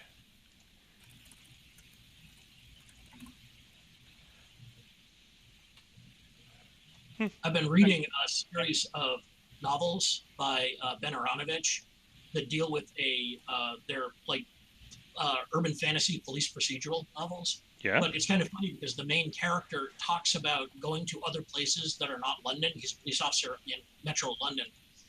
And he's talking about going to other places that are not London and talking about, like the fact that they're in the wilds of some other place. And as if they're just completely, the equivalent of driving to Las Vegas from California. sort of thing. And I actually started looking it up on maps, and the areas he's talking about are like 30 miles away from London. I mean, you can walk there. So, I don't know if The they're wilds of London. But basically, he's talking about these suburbs as if they're different countries. That's really funny. This is what the Hotel Ibis looks like. Oh, very nice. Okay. Not bad. Oh yeah, and Heathrow has rail and underground connections there, so wherever you want to go. Well, you know, they are a relatively modern country. Of course they have decent public transport. Yeah. Anyway. Yeah, they're not a third world country like some. But also keep in mind that this harkens back to what I was talking about before. I mean, the entire country is the size of Virginia. Yeah, so. that's a fair point. Okay, you are settled. Your jet lag will knock you out for like a day or whatever.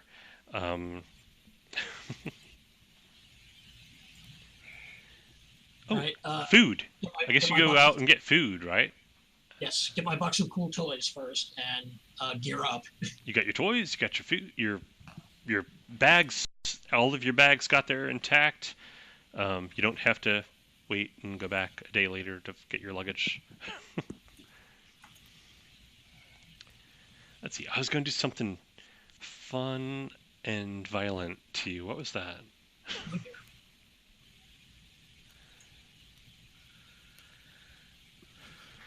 No, you're in London. I'll let it slide. I'll do it later. So, the day rises. London is awake, and so are you. Go visit the Templars. Yes. Go visit the Templars. Splendid. Yes. It's actually within the wilds of Cranford.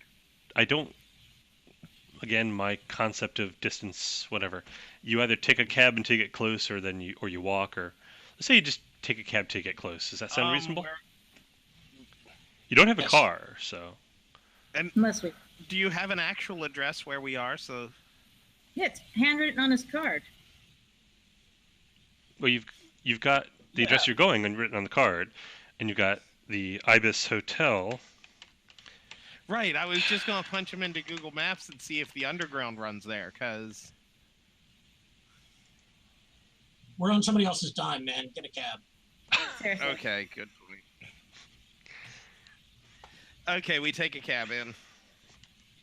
Ibis Hotel, Heathrow.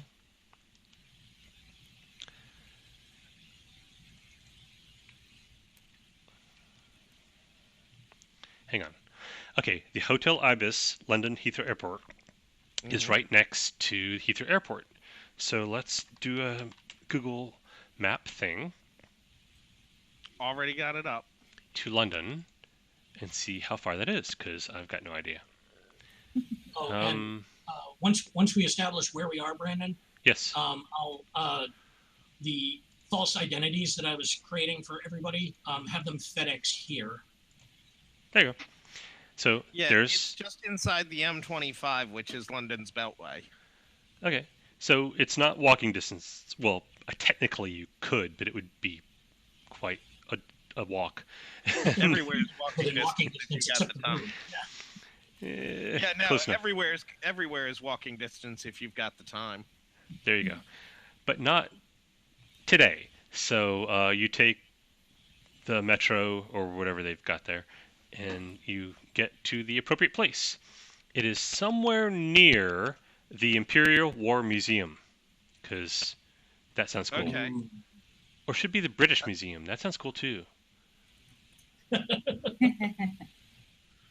Well, the Imperial War Museum is right around the corner from the Ministry of Sound, and that's pretty awesome sounding too. They told us what they wanted was a sound that could kill from a distance. So, yeah. Actually, I'm thinking British Museum. Oh, okay. Okay, no. It's the 24-hour nightclub, Ministry of Sound. Oh my goodness, it's marked in brown on Google Maps like it's a historic monument or something. Okay. We're going to say it's I gotta pick some place for it to be, so it's gonna be up here somewhere. Gotta pick just a fun spot. Okay, we're gonna say it's. Somewhere See where it says wait, Great wait. Ormond Street Hospital? The bar. What bar? The bar, as in taking the bar, becoming a lawyer. I don't know what you're saying. Comes from the place in London.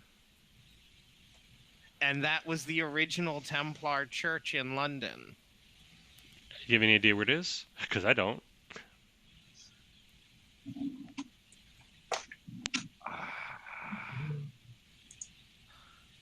My brain is blanking on which of the important... Okay, hang on. I'll Google. The Bar Templar That would be the Temple Church. London. Yes, the Temple Church, London. Oh, I got an address. So, maps.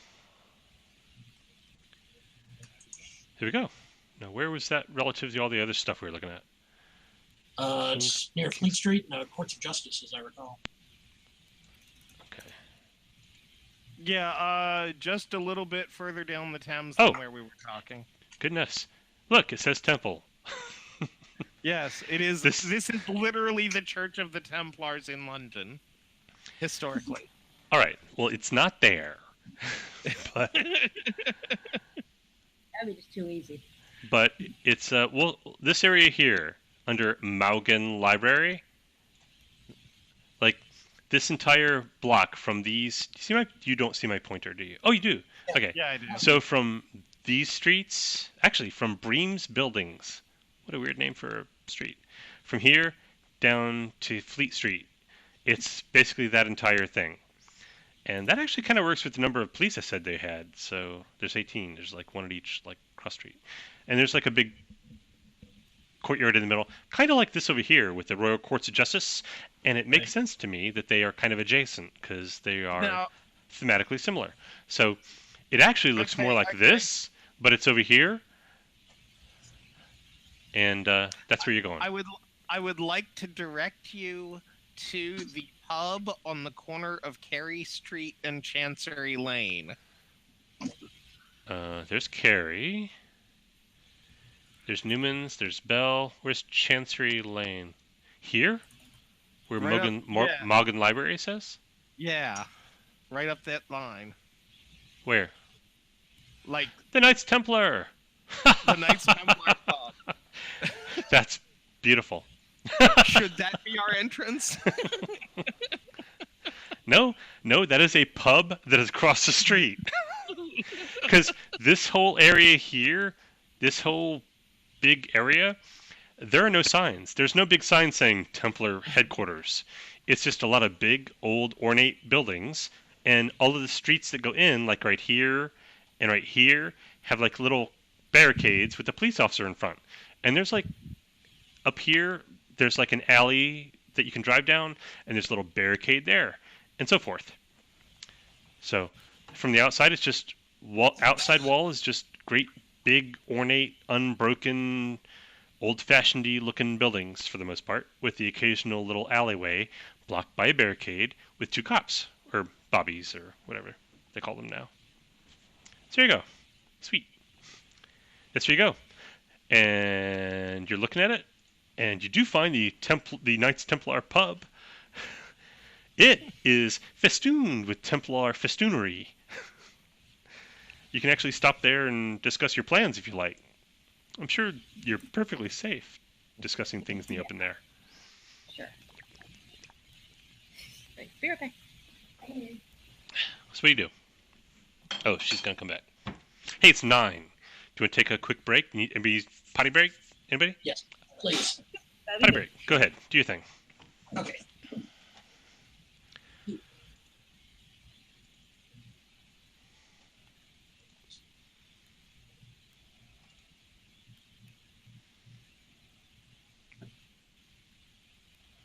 I'm going to pause the recording.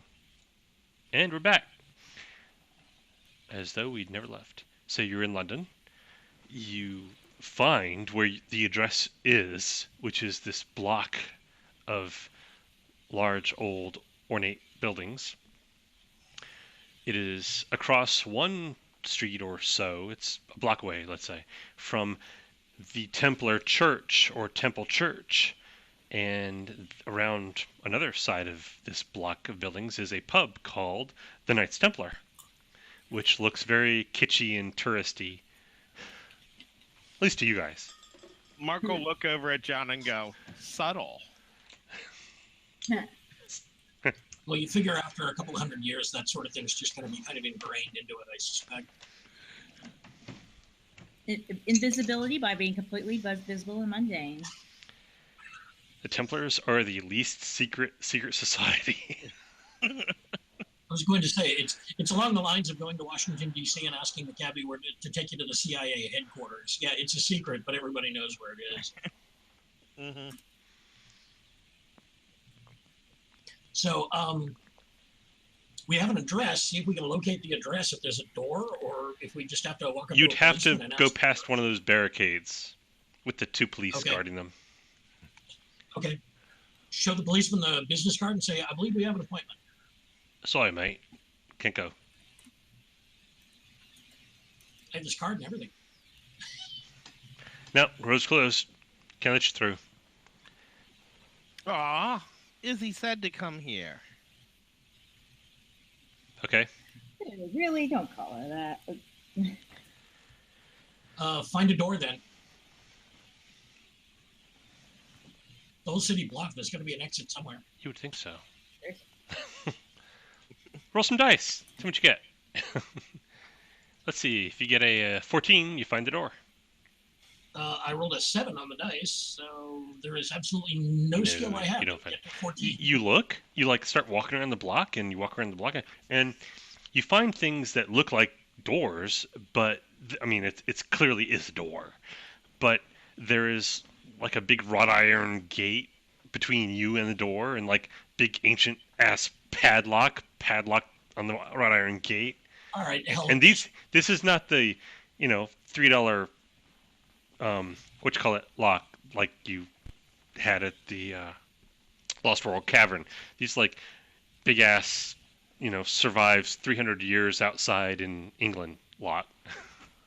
Fine. Yeah, forged in I'm gonna walk 1783, and even with the key, it probably wouldn't open. By ye old lock makers for the Queen since 1714. See if I can find a Wi-Fi signal. Here, like 30 of them. Okay. Do a walk around the building. I'm looking for the signal that stays the strongest as I'm walking around the building. So you're doing like a basic triangulation kind of thing. You want something that's actually inside the block that is a Correct. strong signal. You can find one, Yes. sure. Okay. Demole something. I gotta think. Can you think of a good pun? I mean, they're not humorless. What's a good pun that has demole in it? Holy demole? Holy demole. Holy demoly. Nice. Yes. You find a Wi-Fi signal that says "Holy demole." Okay.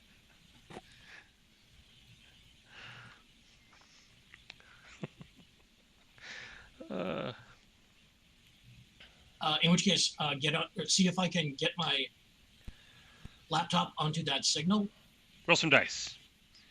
Okay. Here's Need, the bad part is I actually know the password, but my character would have absolutely no clue of knowing You the do password. not. It's a random series of letters and numbers and squiggles and shit. So Jack I Demolay, rolled shall 12 give it. I rolled 12 on the dice. you Brandon. needed 12 exactly. You run your cracker, and the way your Wi-Fi cracker works, there's like several different types of Wi-Fi encryption. The low-level stuff is basically a second or two, and you're in no matter what. The upper-level stuff, you either get in the first 10, 15 seconds, or you're never going to get in. I mean, you might eventually, but it would take like days. It's a very all-or-nothing thing on the upper two. Fortunately for you, it was all. So about 10 seconds go by, And as you're creeping up in that 15-second mark, which you know is pretty much the make or break for it, bing, 14 seconds, you're in. Okay. Okay, now I got an idea. Hey, you guys are just standing on there on a street. He's I am got his looking laptop as open and anxious he's as typing possible. and stuff. You guys are just watching him. If he tells us looking, to do something looking otherwise. like Taurus. Yeah. Looking as much like Taurus as humanly possible. Oh, Okay. you want the big map? The big isomorphic projection map of London, with all the buildings look like, you know, they're like they're pointing like at a 45-degree angle. Here you go. And start like you know, it's like, you know, acting like we're trying to figure out where we're going. What was your idea, Donald? Okay, so here's my idea. Each of these police officers works in pairs, right? And so what we need is a distraction to draw one of the other guys off. Don't worry. So I got it covered, and it does not involve the police at all. Okay, no, so that I could slip up to the other guy, slide him 100 euros, and tell him that me and my two friends would really like to go inside and talk to these people who keep giving us money, and slide him another 100 euros.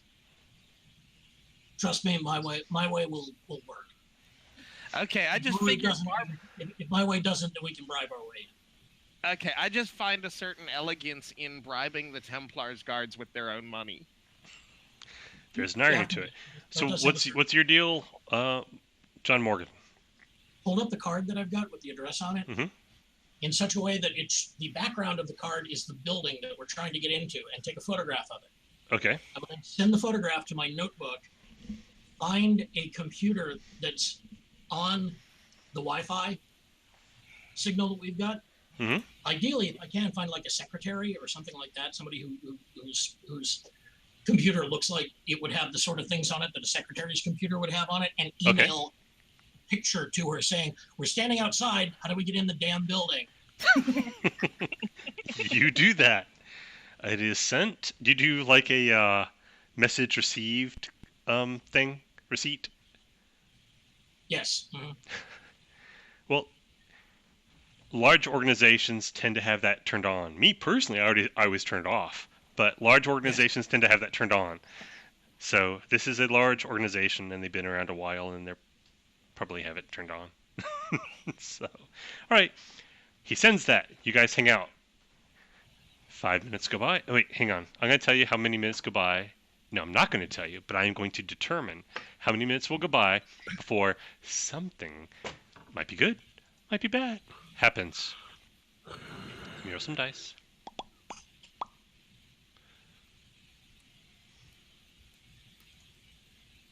Okay, 5 minutes go by. You're on the whatever throwaway honeypot email address. You have responses are being sent to for that. 10 minutes go by. After 10 minutes, I'll suggest we retire to the bar.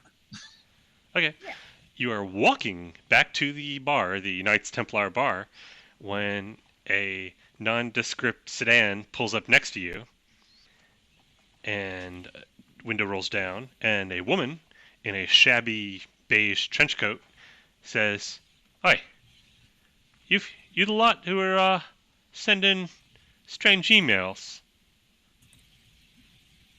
Strange emails, you say? Yeah, pictures with addresses. That look like this? Hold up the card. That'd be the one.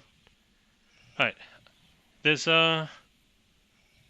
alleyway up ahead. Meet me there. She rolls up her window and drives down the street. Sure, why not? It should be interesting. You walk, down the sidewalk. You get there. There's an alleyway. There's a barricade. There's two cops. Her car is there. When she sees you guys walking up, she gets out of her car. She's blonde, kind of rumpled looking, probably late 30s woman, beige. She's got like a pantsuit. Do they still call that?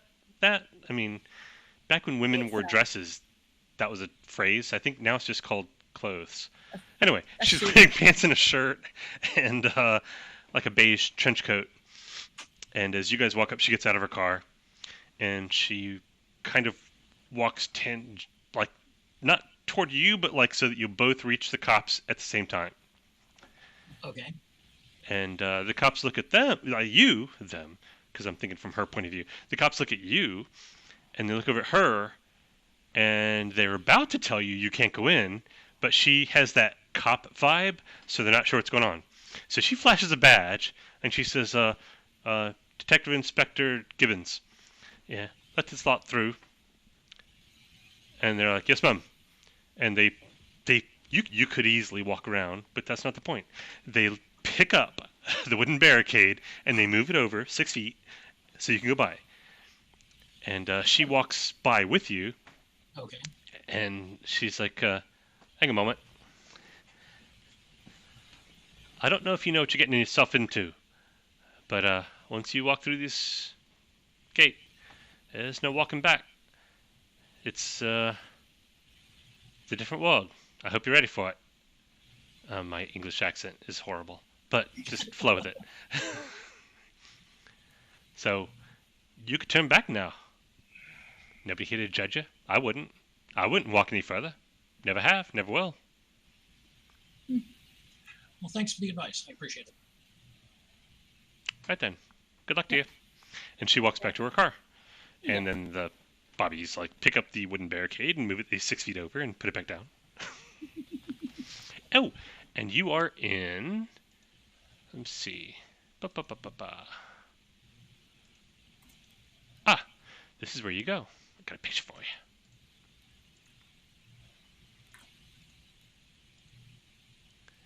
That. You walk into this big open courtyard with big fancy buildings on each side and flags and so forth. Dear God, I feel like I'm spying so bad. Say what? I'm bringing down the property values by my very presence. There is an obvious front door kind of a thing. And man, I hope I'm recording the right window. I'll be so disappointed if this recording doesn't work. So, yeah. There's an obvious front door. I guess you walk up to it. Yeah, that's the front door. There are people at the front door who look... They're dressed basically like this. There's a guy on one side and a girl on the other side. And she's not holding the pistols. They're not holding... The guy's got a rifle. It's slung over his shoulder. She's got pistols. They're in holsters on her thighs. And they're not like standing at attention, but they're standing there and they are alert and they watch you walk in, but they don't stop you. As a casual aside to Mark Savage as we're walking up, I'm like, this lot's a lot better dressed than the Illuminati, too. The very thing I was thinking. As you go inside, it is a huge, huge room with very high ceilings. And somebody stops and essentially asks you if you need help. Show them the card, indicate that somebody with a very long and complicated name asked us to come here. Oh. Yeah, my understanding is that we are here to help you.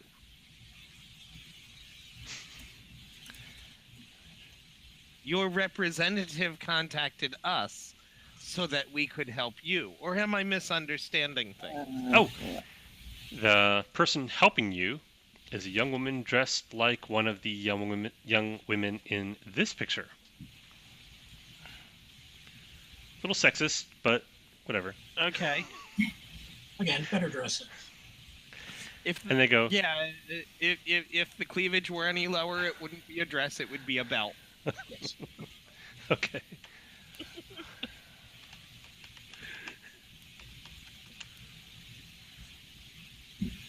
Let's see. I've got somebody for you. Give me a minute. I gotta give you a name. Oh! Yes, excellent.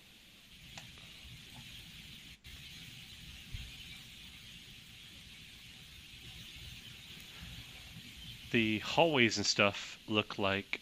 I'm gonna give you a hallway and stuff picture. Hang on. Anyway, the young woman directs you to a doorway that you can see from where you are, but it's Okay. 30-foot tall ceilings and plush burgundy carpet and huge paintings the size of if it was an entrance you could drive a car through it. That's how big the paintings are. They are vast. Pictures of ancient battles and angels fighting demons and that sort of thing. It's all very military and somewhat mythological looking. Sends you to a doorway. The doorway it's actually double doors. They are wide open, which makes the doorway itself like 12 feet wide and 18 feet tall. It's just freaking huge. Everything here is like huge. And go into a room that looks, ignore the guy in the white outfit with the mask because he's not there. But this is what the room kind of looks like. Cool. Okay.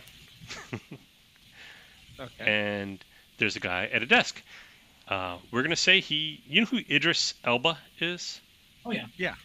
Okay, great. Because that way I don't have to find a picture for him. Idris Elba in a burgundy business suit with a white shirt and a burgundy tie and tiny little red cross or white cross on red background cufflinks. So he's got the cross motif on his clothes, but it's kind of subtle. Anyway, he's behind the desk, and he's working on something. He's typing something, and as you guys come in, he looks up and he gestures for you to come in. And he finishes typing, and he sends his email or whatever, and he locks the screen. And he hits a button underneath the edge of his desk, and the screen kind of sinks down into the desk, and the leather kind of like folds over it, so it looks like one of those old leather top writing desks. So everything looks like it's 200 years old at least, but he did just have a LCD screen come out of his desk and go back in, so it's not entirely 200 years old. Anyway, he gestures you come forward. Walk up to his desk. Forward. Yeah. He stands up and he says, Richard Sonek, I assume John you've been Horn. sent here? Yes. Lady whose name was very long but started with the word Valencia sent us. Valencia Isabel de Trastamara y de Agravesio. That sounds And he about says right. it with like a Spanish accent. Boom, just throws it out there way better than I could. Yep, that sounds about right. Excellent. And you are?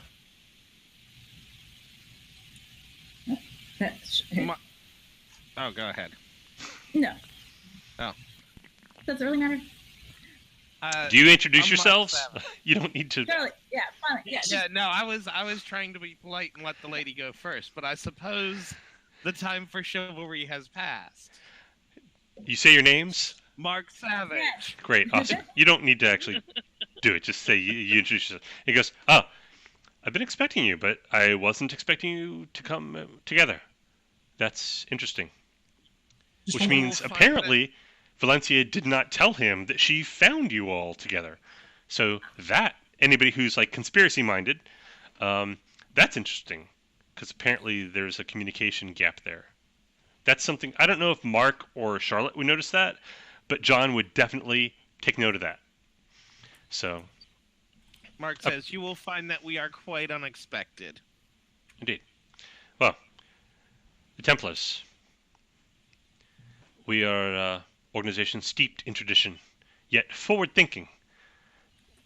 Or at least, forward-planning. We face the darkness and fight it, and always have. Dark times are coming, and we're going to need good people by our side. Brothers and sisters that we can trust with our lives. If you want to be a part of us, you can be. If you don't, not everyone is. So, you have any questions? Yeah, Yeah. I've got a number of them. Go ahead. He sits on his desk, and even that, he's got like poise. He's a very poised man. He sits on his desk, and he unbuttons one of the buttons on his jacket, and he goes, go ahead, I'll answer as best I can. All right, well, where do you stand in relationship with the Illuminati in the United States? That is a complicated question. briefly, the Templars have extraordinary amounts of influence in Europe, Northern Africa, and some parts of Asia. The Illuminati have, we would wish it otherwise, but they have controlling interest in North America and some parts of South America and a few parts of Africa, but very small parts generally. Egypt, for example. We are not enemies, but we are not friends.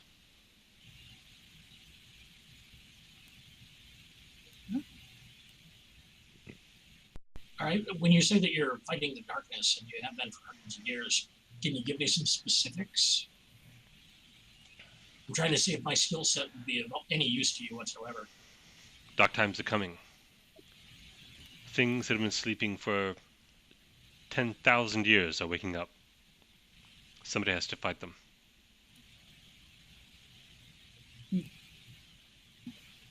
Is that vague enough? That was pretty darn big, I have to admit. I'm still unclear about this join us or go thing. How My is that unclear? My understanding is that you had a job that needed doing. Many jobs. Always. There's always more to do than we have the people to do them. Well, then we ought to be able to work out a business arrangement. If you join us, you will have what you need, and you'll be sent to places that need you to, where we need you.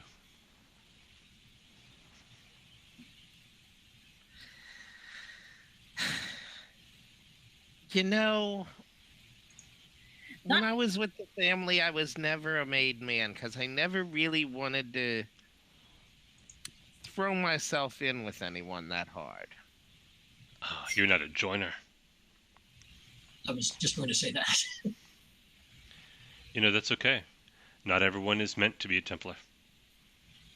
If you're not, But you can walk out the same way you walked please- in, and there will be no harm done to you. If you have things that need doing that you think I can help with, That's not how we work. please feel free to make me an offer. That's not how we work. It's how everything works in this world. No, Not everybody's a mercenary. I can understand their point. Yeah. No. If you're with us, you're with us, and we're with you, and we'll stand by you. We have no need for mercenaries.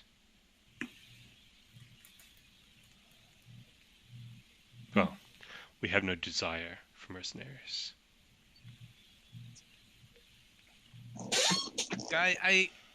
I'm confused by this term mercenary. Someone who works for pay for a set period of time or to accomplish a That's- specific that- task. That's called human.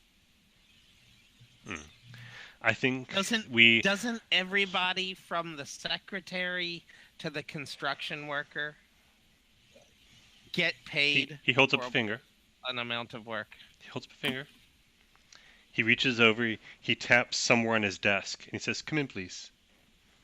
And the young woman you spoke to out there in the great big-ass room comes in, and she's, "Mr. Senek." And it's like, "Yes, come here. I want to ask you something for these lady and gentlemen." And he says, "Do you take a salary?" And she says, "Oh, no, sir. Why would I?" And he's like, "Do you perform set tasks for a set fee?" And she just looks confused and goes, "No, I'm a Templar.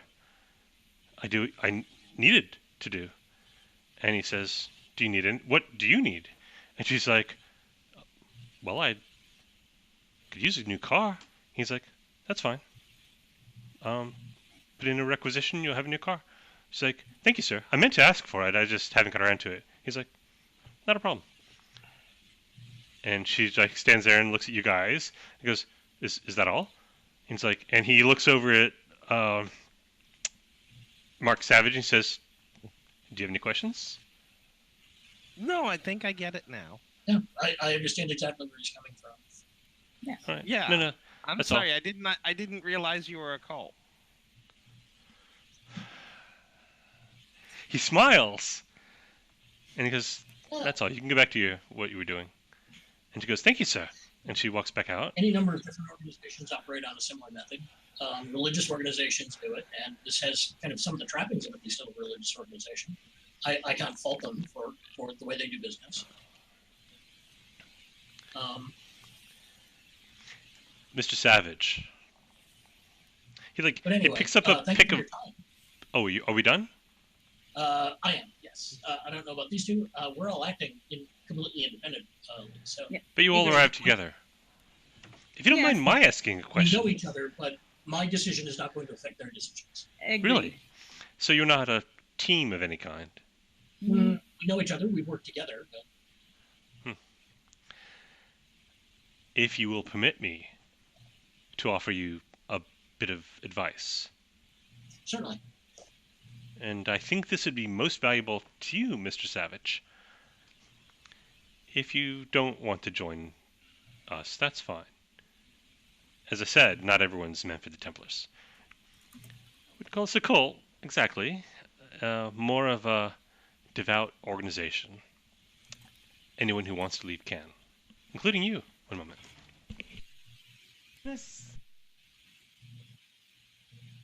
Night, Susan. Night, Vixen.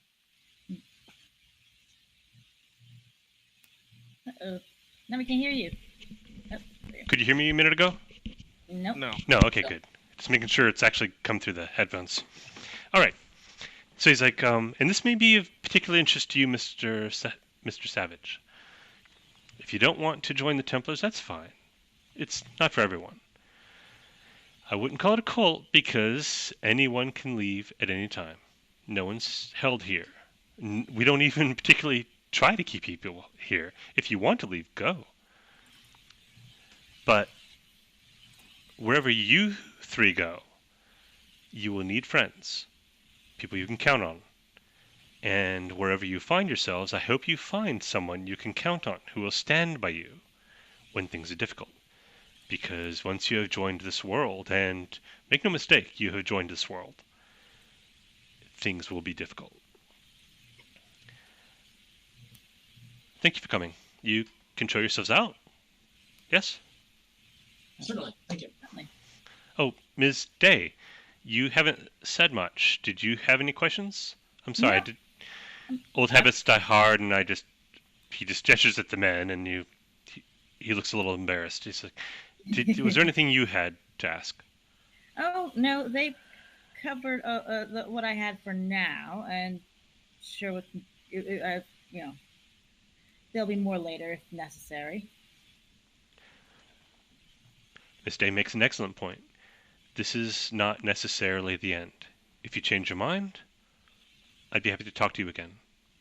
Oh, We hold no I- grudges. I certainly hope so. I'm hoping we can actually be friends. I mean, it sounds like you don't like the Illuminati. If various assassination attempts are any indication, the Illuminati doesn't particularly care for me. Plural? Look, Well, how many? yeah. Before I even got off the West Coast. Well, And so it was part of their recruitment opportunities. Man, you're just as an aside, while this guy is looking nonplussed, I'll look over at Savage. I'm like, man, you are popular, aren't you? I mean, you got kidnapped by somebody too, in that thing in Virginia. I don't know whether to be more surprised that they tried multiple times or that they failed multiple times, because normally that's something they don't fail at. So I wish you luck, Yeah, well, Mr. Savage. and then- Whatever and the then- and then- fortune brings and you, then- I wish you luck. And then again in Philadelphia. Well, we were kind of asking for that. Yeah, you kind of walked into that one literally. All right, Yeah, then. but what about your poor friend whose ghost they stole? That was That was just not cool. unassociated. Thank Anyways, you for coming. keep in I mind- think it's best that we I- part ways now. Yeah, Yes. I thank look you. I look back at the guy and go, so I hope that we can be friends, and if we can do anything to help you, please feel free to contact us. Well, We that's not how we work. obviously have But we obviously have enemies in common. There is absolutely no reason for us to be strangers. okay, Mr. Savage. All right. Thank you. And he gets and sits back in his chair and brings his monitor back up. All right, And so he's like chuckling to himself as you guys leave. He's like, what the hell was that? as we're walking out, I'm like, okay, so let's see. The Illuminati wanted to strong arm you. This bunch, unfortunately, wants us to become part of the team, and I'm just not a team player. And then you've got the chick that doesn't exist, who apparently doesn't want either of you anymore because you've been tainted by the Illuminati. And from what my experience, becoming a free agent really doesn't seem to be very safe, even if you do it in a group. Because I mean, considering yes, we are as a team together, the three of us are a little bit more savvy than the group of people that I got met right before they all got shot. But well, they are all dead, which is not a Front of Liberation of Palestine or whatever it was. the People's Front of North America. Oh, sorry. Front of North America, yes.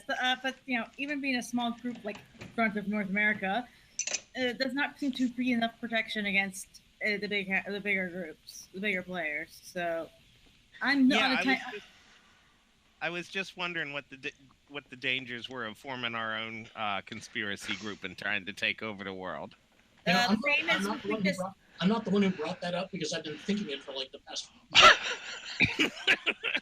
We're like, you know what? All of these people kind of suck one way or the other. We got to form our own conspiracy theory. We would be. I mean, we'd either have to find more people or sleep in shifts. But That's kind of be a problem, especially with the Illuminati. The whole gun-toting death squad thing just kind of bugs me. Mm-hmm. Yeah, I'm not a team joiner either, and honestly, I wouldn't mind. I would have been more interested in learning more about the other group, although now that they no longer are interested in us, that's a new point. We're going to need some kind of edge. I've got the handle on cash flow, I think. I can always find some way of making money. We need a location. We need someplace secure. Well, between the three of us, we could secure it. Knowing. I wonder how the Illuminati. I'm gonna have to dig into their systems some more. Because if I can break into their systems and know what they know about us, and if they know where we are ahead of time, then we could stay one jump ahead of them. Indeed. I wonder if we could somehow manage to get all three of us kidnapped by aliens. I think together we could figure out how to hijack the joint and then have our own spaceship. I always wanted my own spaceship. At this point, Brandon, we're probably like out in the alleyway and like walking back there.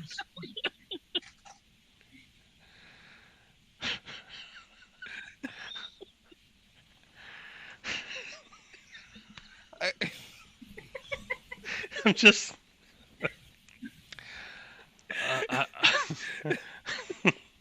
I'm not even sure what to do with you now.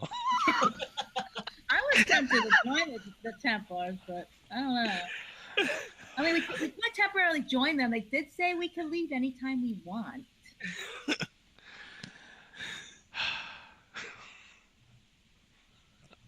At this stage, I'm going to need some sort of reason to join them. Unfortunately, I just.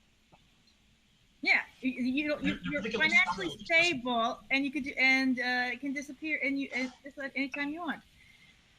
Yeah, no, the real reason that Mark was going to join the Templars was that a leggy brunette in red leather trumps dudes in gas masks. Who try to kill you, especially since she wasn't trying to kill you. Yeah. That's the whole reason he was checking this out.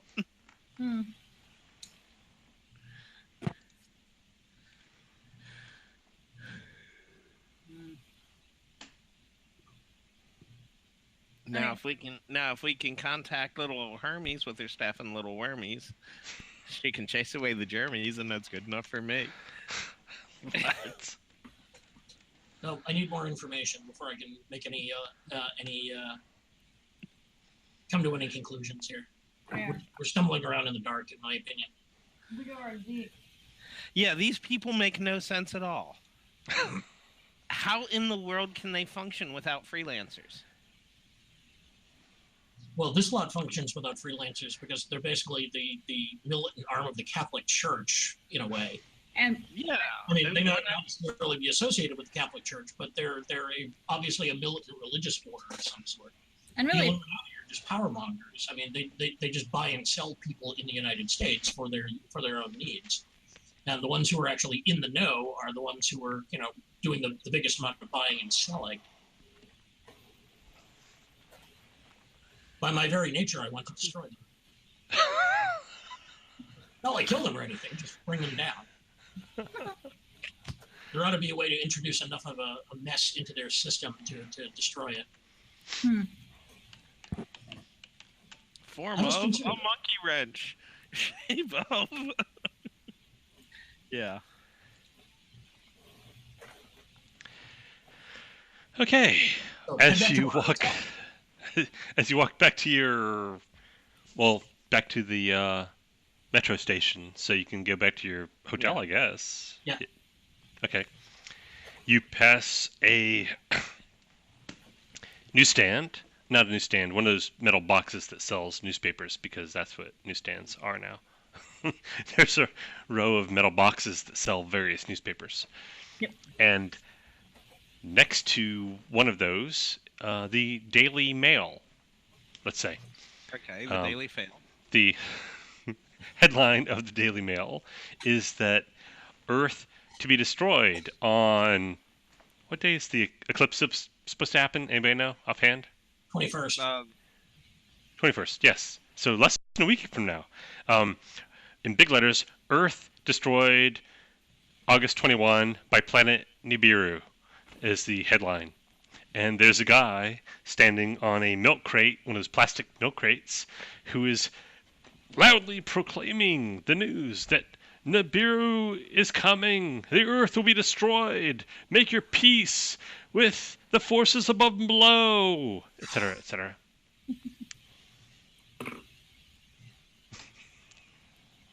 Street theater.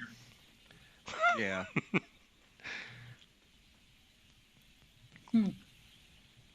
interesting. John Morgan knows what Nibiru is, right? Name's familiar. Nibiru. That's, Nibiru? reptilian conspiracy? No. Nibiru is, no. Nibiru is a large planetary object, planet-sized objects, which collide with or closely pass by Earth in the near future, and basically cause cataclysms on the Earth. It is a mystery planet that NASA and other international space agencies have conspired to hide from the populace at large.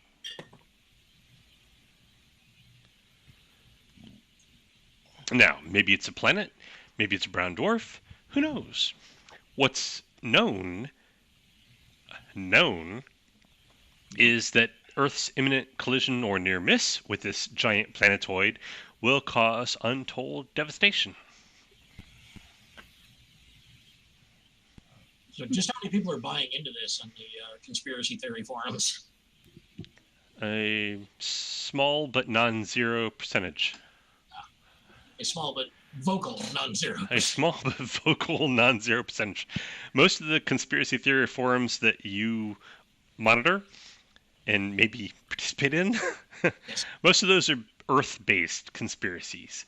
Those have a much higher buy-in than Mystery Planet will collide with Earth conspiracies. All right, cool. I'll explain that to him as we're going along. It kind of reached its peak in early 2012, but since then it's kind of dropped off. The whole Mayan calendar thing. Yes. It reached like a crescendo just before that, But since then, it's basically dropped off to a very like puddly sort of plush sort of. There's still some. So they're blaming it on eclipses, or blaming it on the eclipse now too. Okay. Yes. Well, apparently, it was a rounding error of some sort, and it's actually the eclipse, and it's 2017. Well, good for them. Glad to see they're keeping the. Well, Mayans used a different numerical system than we did, so it's only natural. So. Like I said, I'm glad to see they're keeping the dream alive. Yeah. So you go back to your hotel, I guess. So you're in London. What are you gonna do? If you hang around too long, I'm just gonna kick in the door with people with guns. I was gonna say, play a game of darts. That way, when they kick in the door, I'll have my amen.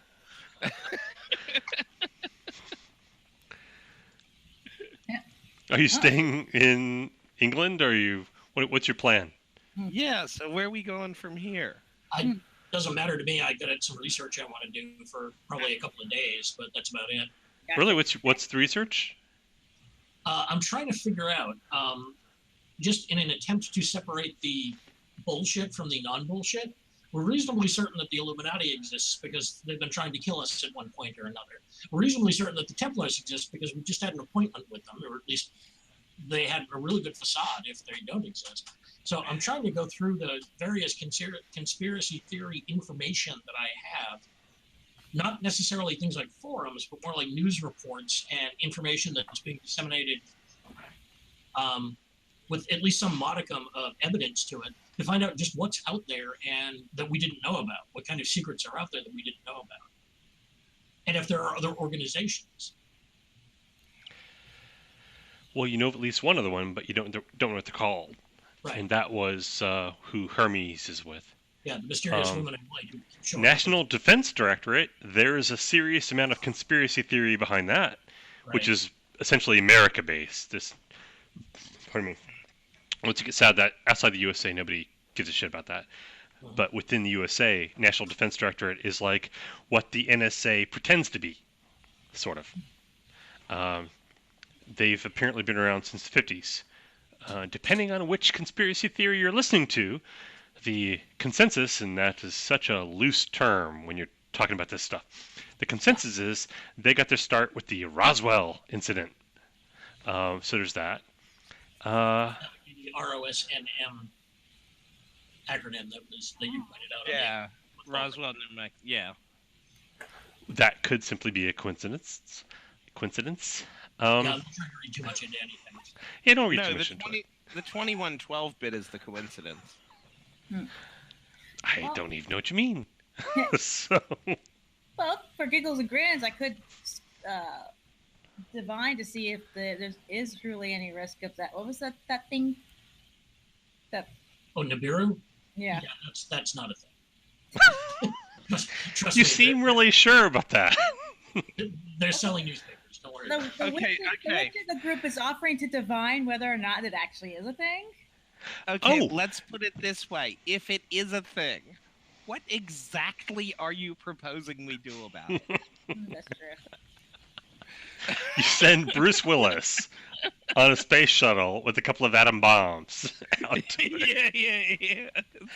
Oh, here's something that John Morgan will run across. Yes. Richard Sonak, who's the fellow you talked to who is being played by Idris Elba. Research on the Knights Templar. There's a fellow named Guillaume de Sonak who was a Grand Master of the Knights Templar in late 1240s. Right. He was noted as the first Grand Master to formally record the intricacies of the Templar hierarchy.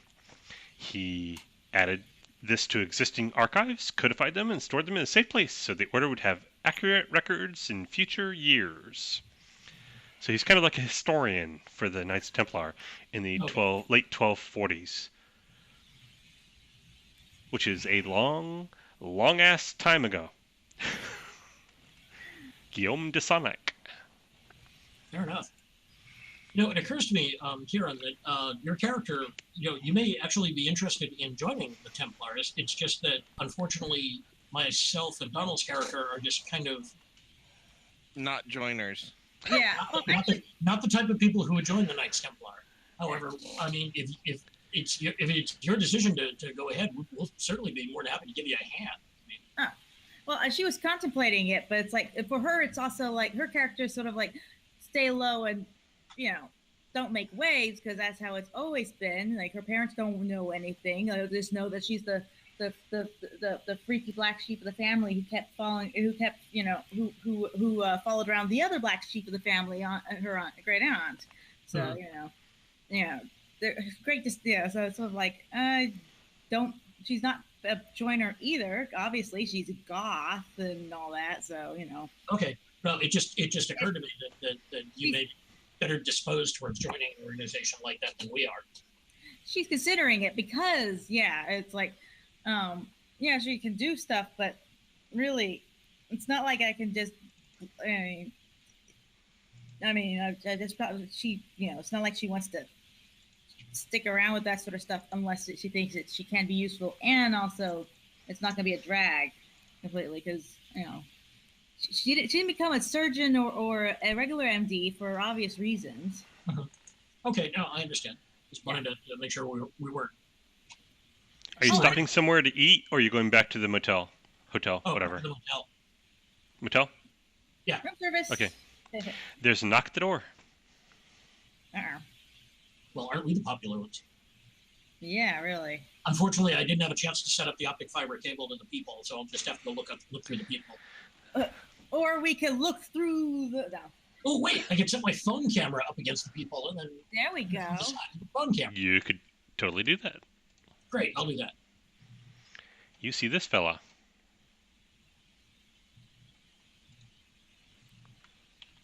Hang on. Here you go. You see this fellow.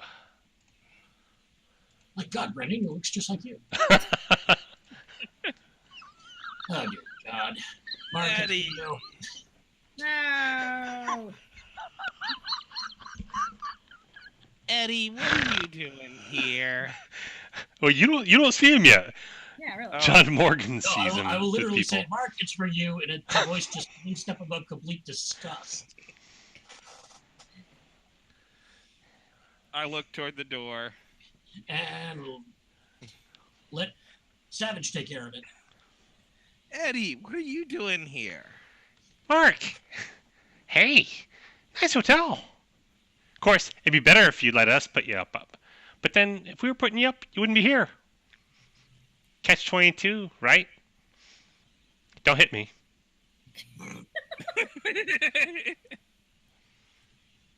Yeah, well, the last time I met any of your people, I was shot through No! a window. I keep trying to tell you this.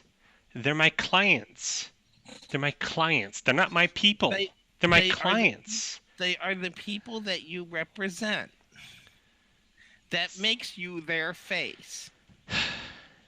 So when I have to punch them in the face... Okay. Now, I'll try to explain this, and maybe you won't get it. I get you were a teacher, you're all kind of idealistic, but really, I just perform a service. I perform a service, and they pay me for that service. It's not like I've joined a cult or something. I just do a job, and they pay me for it. It's not like, so when you say like, they're my people, no, I did a job for them. I'm doing a job for them. In the future, I'll do more jobs. But I'm not like, they don't reflect on me. That's funny. When I told them that they give me a job, I do the job, they pay me for the job, they shot me. You're telling me now that you get the deal that they shot me rather than give me? Doesn't seem fair, does it? But, you gotta work your way up to this sort of stuff. And So also, I need- I'm a recruiter. I got a special, what's the word? Dispensation. In theory, I could All right. recruit for other groups. I don't, 'cause they don't pay as well. Hey, you with friends? Well, Can I meet them? Maybe they want to, if I can't get a commission on you, maybe I can look, commission on no. them. Who else do you recruit for? Might not pay as well, but not as much as something is still better than nothing to nothing, huh? Nah, they're all losers. You don't want them. How can you be so sure? Ugh. All right. Okay, trust me, I know what I'm talking about. If you want the big bucks, if you want the nice lifestyle, if you want easy jobs, lots of money, all the honeys, you go Illuminati. Sex, drugs, and Rockefeller. I was going to propose that you and I go into business together.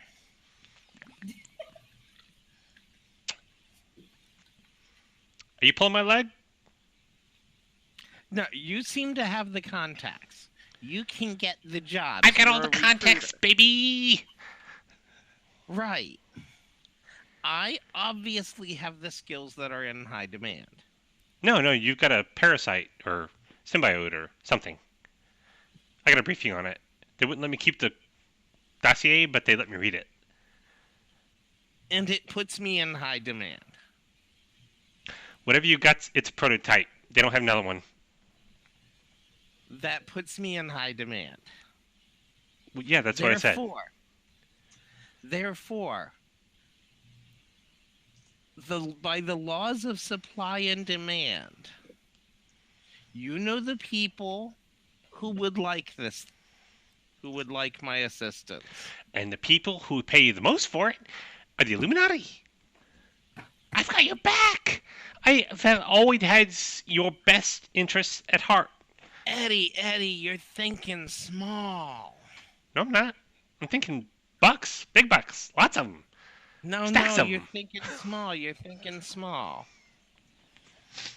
Are we going to have this conversation in the hallway? Hey, I've got an idea. Bring your friends. We'll go out to dinner. My treat. I don't know. I'm not sure I would like my social circles sullied by your presence. Now, that's just rude. I'm trying to be your friend. Why are you so rude? Because you think so small. I look back into the room. Guys, he wants to take us to dinner. Well, I did. I might not now. What do you think, John? I'm curious enough to find out what he wants. Okay, let's go. Yeah. Why not? Oh, great. You know, there's a great curry place near here. Well, Great.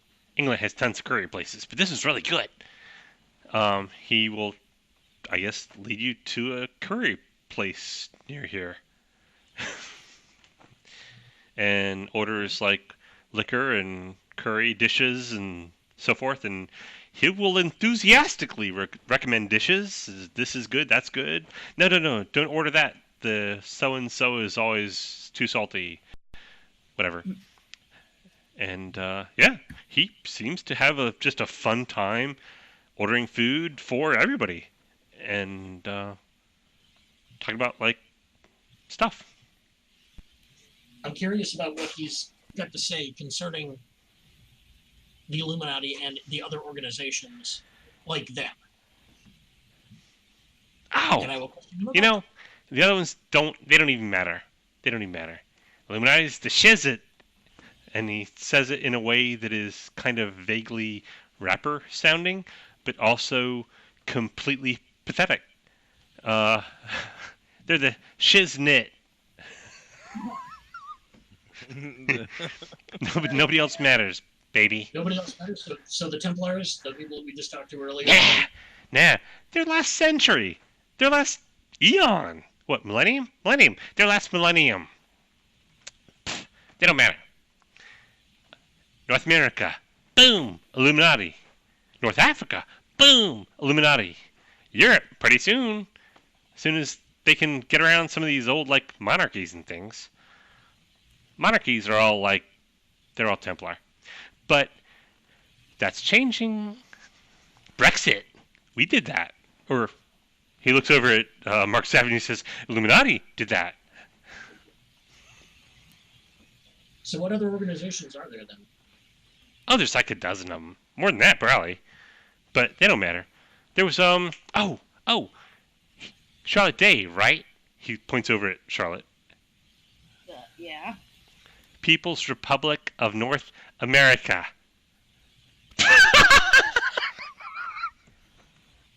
Really?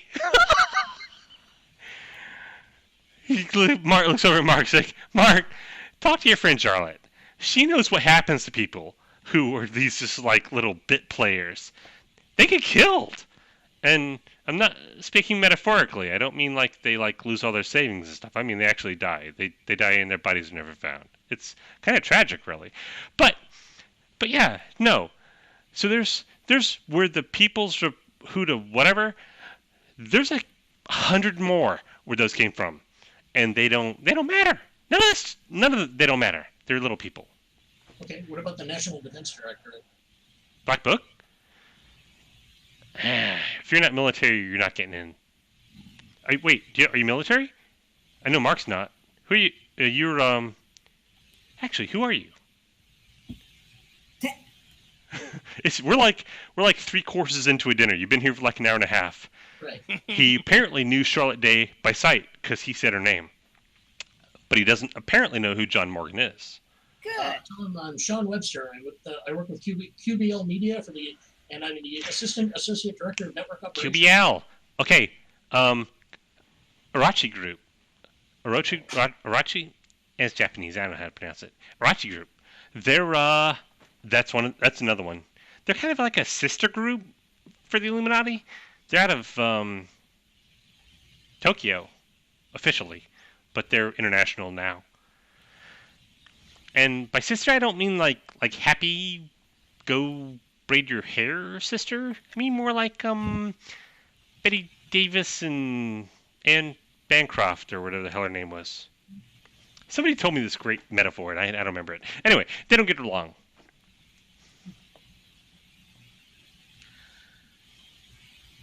But they're kind of on the same side. QBL, QBP, whatever, media. That's like one of their companies. They got Faust Financial, blah, blah, blah, blah, blah, blah. There's like 8 of them. Oh, okay. 10 of 10? 8. No, 8.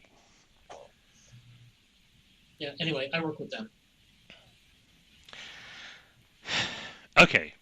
If you're not to Mark, if you're not interested in the Illuminati, I might be able to get you into Orochi Group because they're not as they don't pay as well, but they pay pretty well,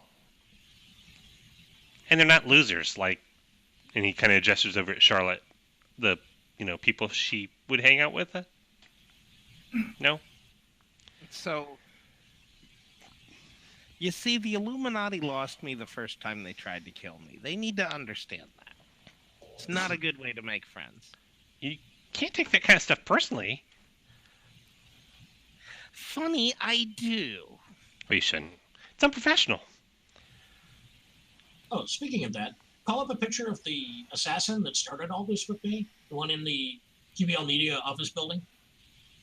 Oh, the homeless woman in the orange highway worker jumpsuit, Yes. coveralls. Frankie, yeah. Frankie. Yeah, Frank. show the picture to Miles Nadelman. I forget the guy's name. Eddie. Show the picture to Eddie. You're like, somebody like that? Hang on, I'm gonna roll to see if he recognizes her. Okay. Yeah, I'm curious myself. Now I remember something that I was going to do, and I completely forgot about it until just now. Thank you for reminding me. Okay, Eddie looks at the picture, and he goes, "Who's that?" Broke into the Irachi, or broke into QBL Media last week and went on a killing spree.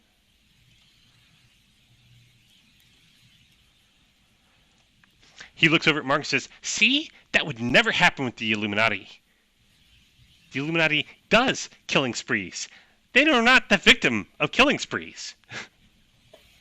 And if at some point during the course of this conversation, if I can plant a bug on this guy, I will try to do so.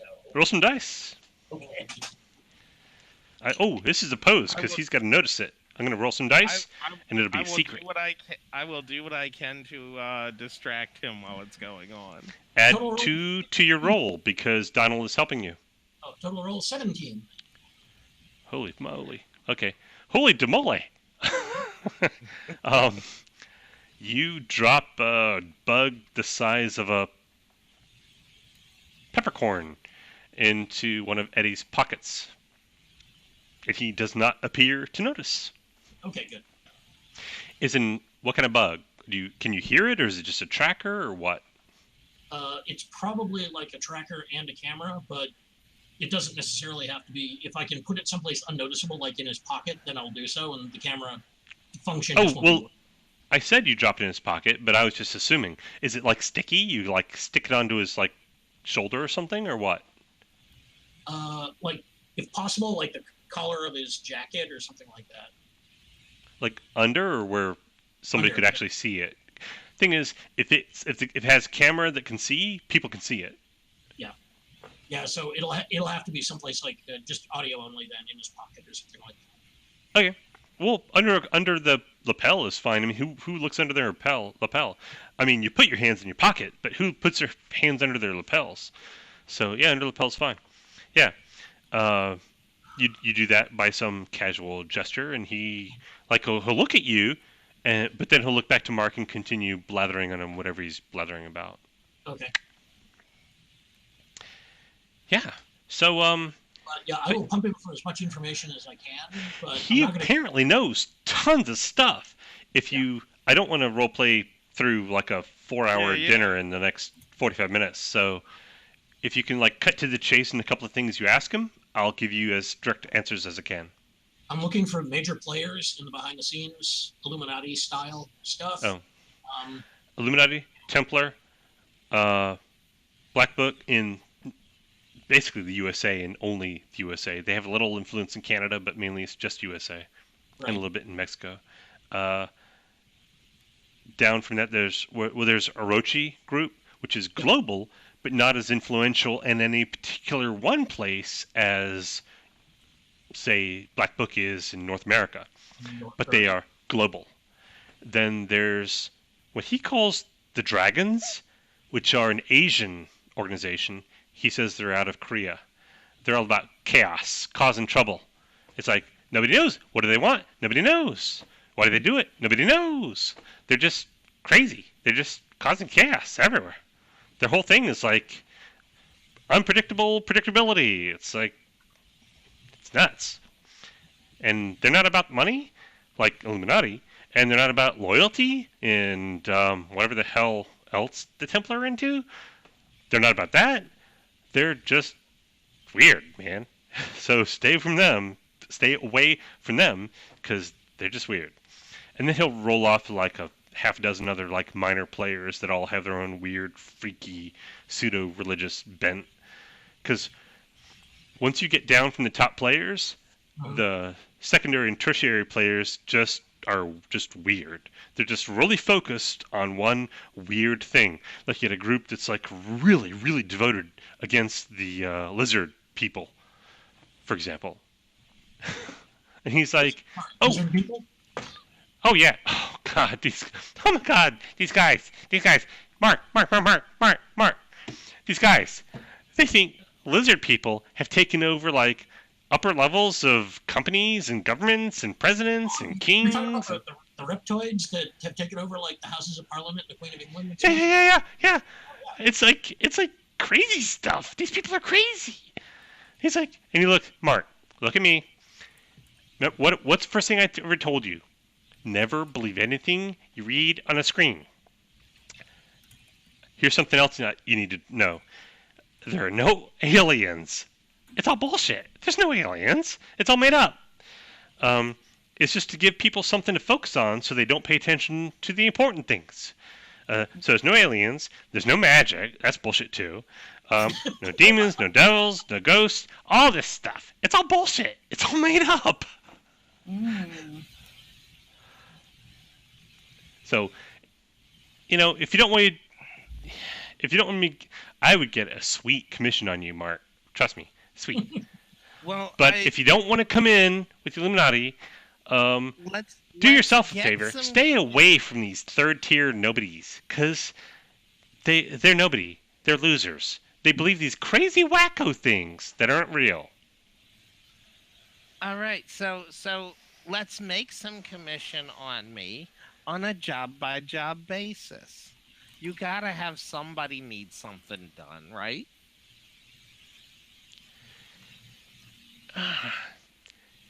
Well, I do know somebody.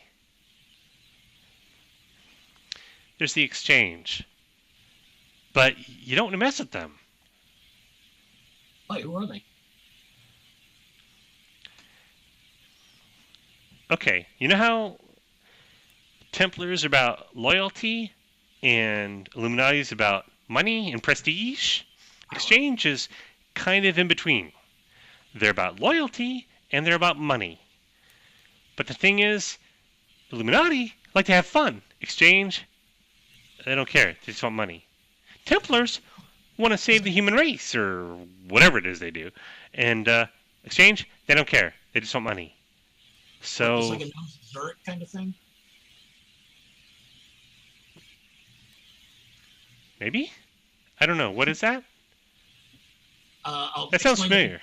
The conspiracy theory about the gnomes of Zurich, the like Bilderberg style Oh, psh. banking. Bilderberg's the losers. That's a front. So No, that's what I'm talking about. This is an organization built along those lines, based out of Zurich, Switzerland. But their big thing is money. They control the banking houses. the exchange is out of Switzerland. It's true. So- Okay. Maybe that's just a different. Like Name. all the Swiss banks, it's all exchange. Yeah, that's them. But I'm telling you, Mark, don't get in with them.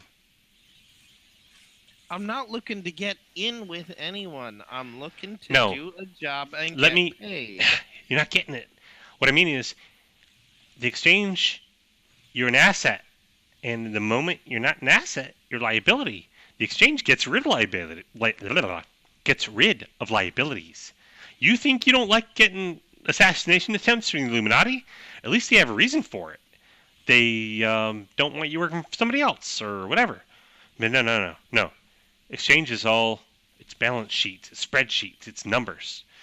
They're like, okay, this guy is not currently working for me, and the risk of him being out there is higher than the asset of having him available.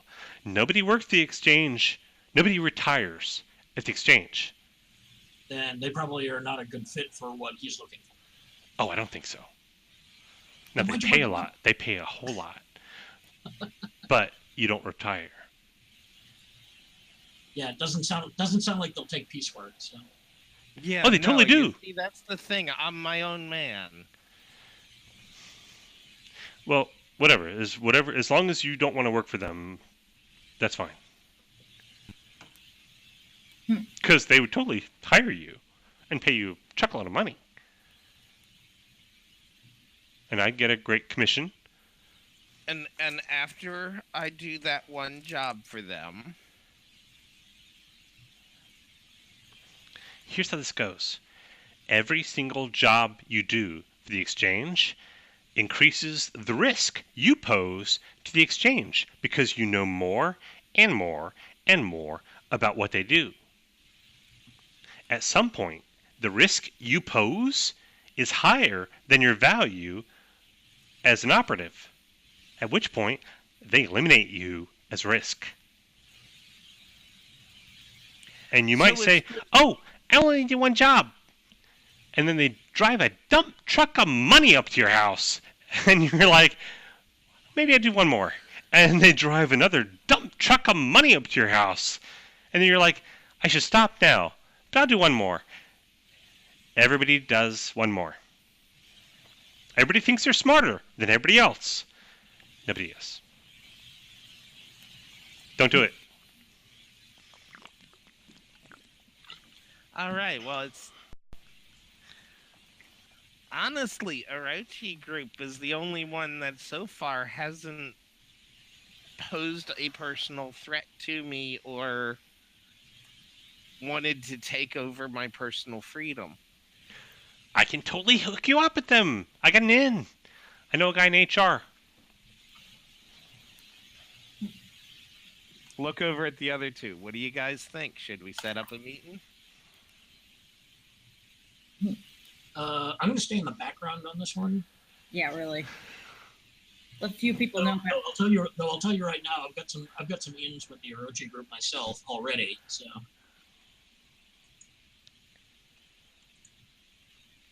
But if you want to set up a meeting with the Orochi group, go right ahead. I can certainly back you up on it. Yeah. Hey, I actually know some people in Orochi who are looking for, weird stuff like you can do.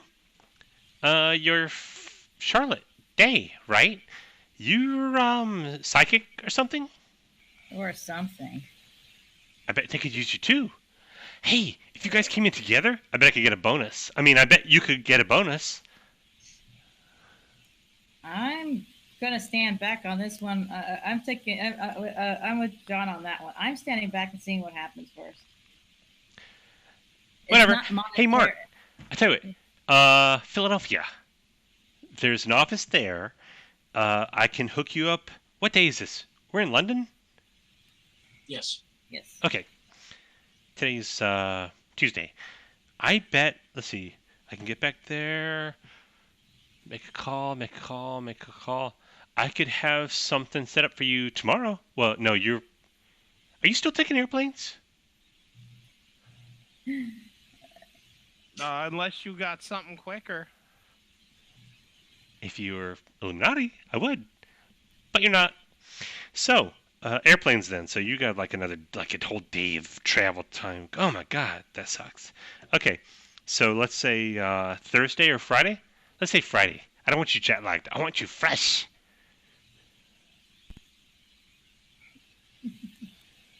You want us in Philadelphia. Well, on Friday. What do you say?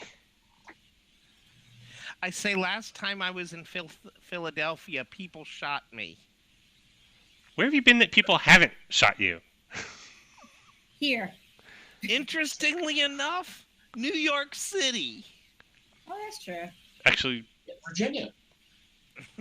Nobody Okay. shot at you in Virginia. no. Didn't he get shot in New York? London. Yeah, no. You got shot at in New York on the 53rd floor. No, that was Philadelphia. Was Yeah, it? that Oh, was never mind. Philadelphia. Never mind. Yeah, that was Ursula's place in Philadelphia. Like, oh wait, we blew up people. in That's Philadelphia. why I'm not really looking to go back to Philadelphia. Exactly. Okay, fine. New York then. Oh, I know somebody in New York. So, can you do New York on Friday? I suppose so. Great. And hey, Charlotte, you should go cuz there's like no real risk, right? You can go. If you don't like it, you can say no. You walk out. What's the worst that could happen? Oh, gee, I've already had some of that. Ew.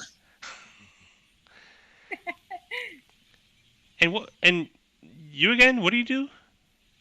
Network operations. So like IT? Sort of, yeah. I could probably get you something. I will spill like a couple of paragraphs of tech nerd speak at him. You know what? If these two come in, I bet I could get you a job too.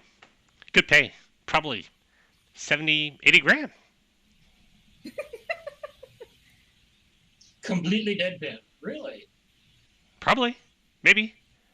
You don't know unless you try. That ain't bad for a week's work. Yeah, I was going to say, is that daily or weekly or monthly or what? Well, annually. Ah, I mean, you're not special like them, so. you're right, I'm not. I am completely and utterly non-special.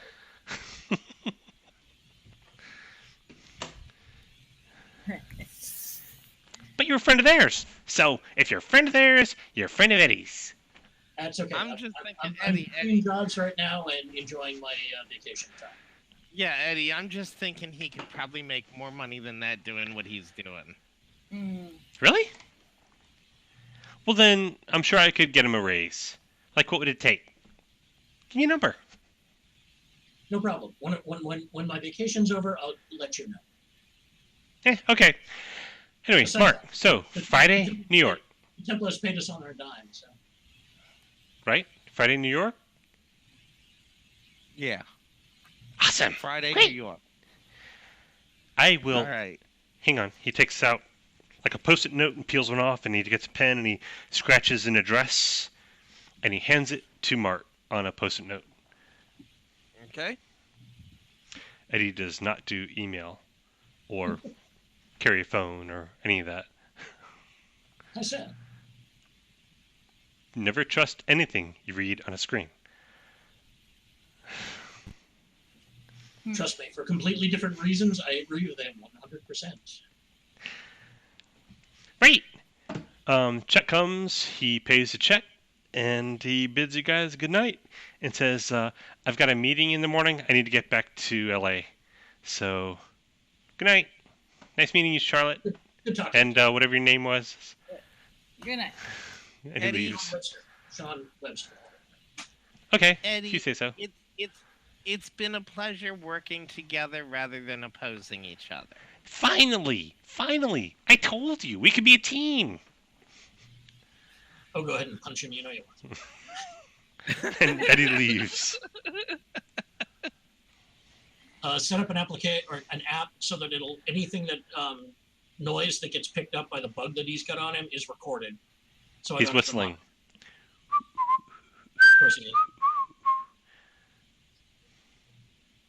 Are you monitoring it actively, or are you going to look at it later? That's why I set up an app to record it, so Okay. I can play it back later. Well, alrighty then. Fast speed, so you don't have What to do go through all the whistling. So what are you guys doing? You have 3 days until Mark's meeting in New York, Yes. to which Charlotte is invited, and actually so is John. I will not be attending. I to already you. work for the Archie group.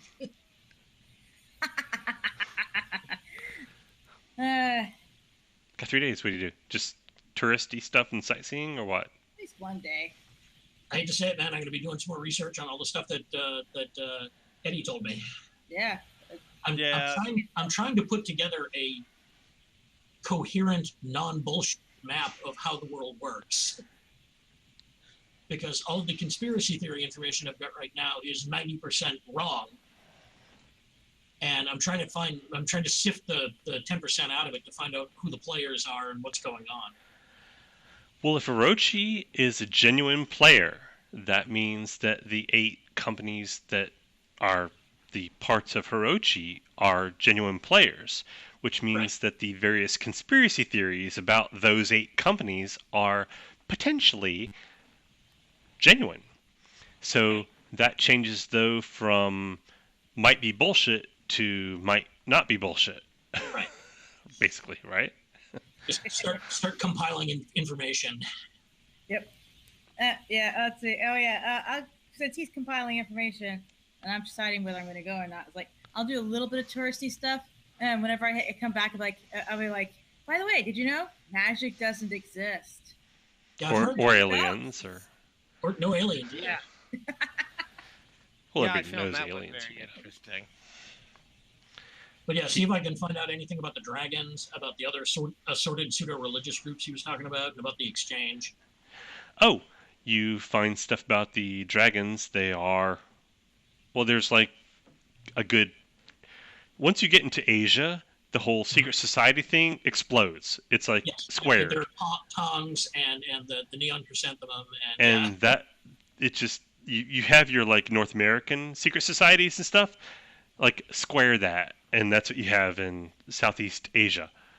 And once you get like inland, it's not so much because it's all like mountains and deserts and stuff like that. But coastal. The dragons, which is just one name for it, which is like a Western name, which is kind of insulting, the way like Oriental is kind of insulting. I mean, people who say it aren't trying to be insulting. They're just like, it's an English word, and that's what we say. So, yeah. So, or like dragons. Calling the various Sicilian families the mafia. Yeah. It's the same kind of deal.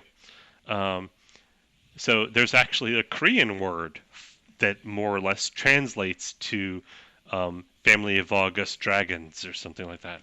And that's apparently a thing. It's not like a high profile thing. It's like a tangential thing that kind of comes up in the footnotes of other more prominent secret societies and criminal gangs and tongs and triads and so on and so forth. But they're supposed to be out of Seoul, Korea, if they're anywhere. So there's that. And there's a bunch of stuff in China too. China's full of that stuff. The Red Society, the Green Society, and the names in actual Chinese are way more fun. So it's because like red doesn't just mean red; it means like these 5 other words. So it's like you say red, but you mean like all these other things at the same time. It could mean red. It could mean wood. It could mean your arm. Yeah. Yeah, it's and you take those things together, and it's like all this deep stuff. But in English, it's the Red Society. Red. So there's all that, and apparently, some people say the dragons have inroads and tendrils into all these things, but other people say it's something else it does, and somebody else says it's something else it does. There's like a bunch of crisscrossy, weird, all these circles with lines going to all the other circles. It's crazy talk. Right. So do I capture you and take you to Seoul, or Anyway, it's getting on towards 10:30, so. Yep. It is. We wrapping up time? Yeah, I think so. Okay. So we're clear on where we are. You're in London. Yep. You're doing research. What are Charlotte and Mark Savage doing? Oh, I'm spending at least one day doing touristy stuff.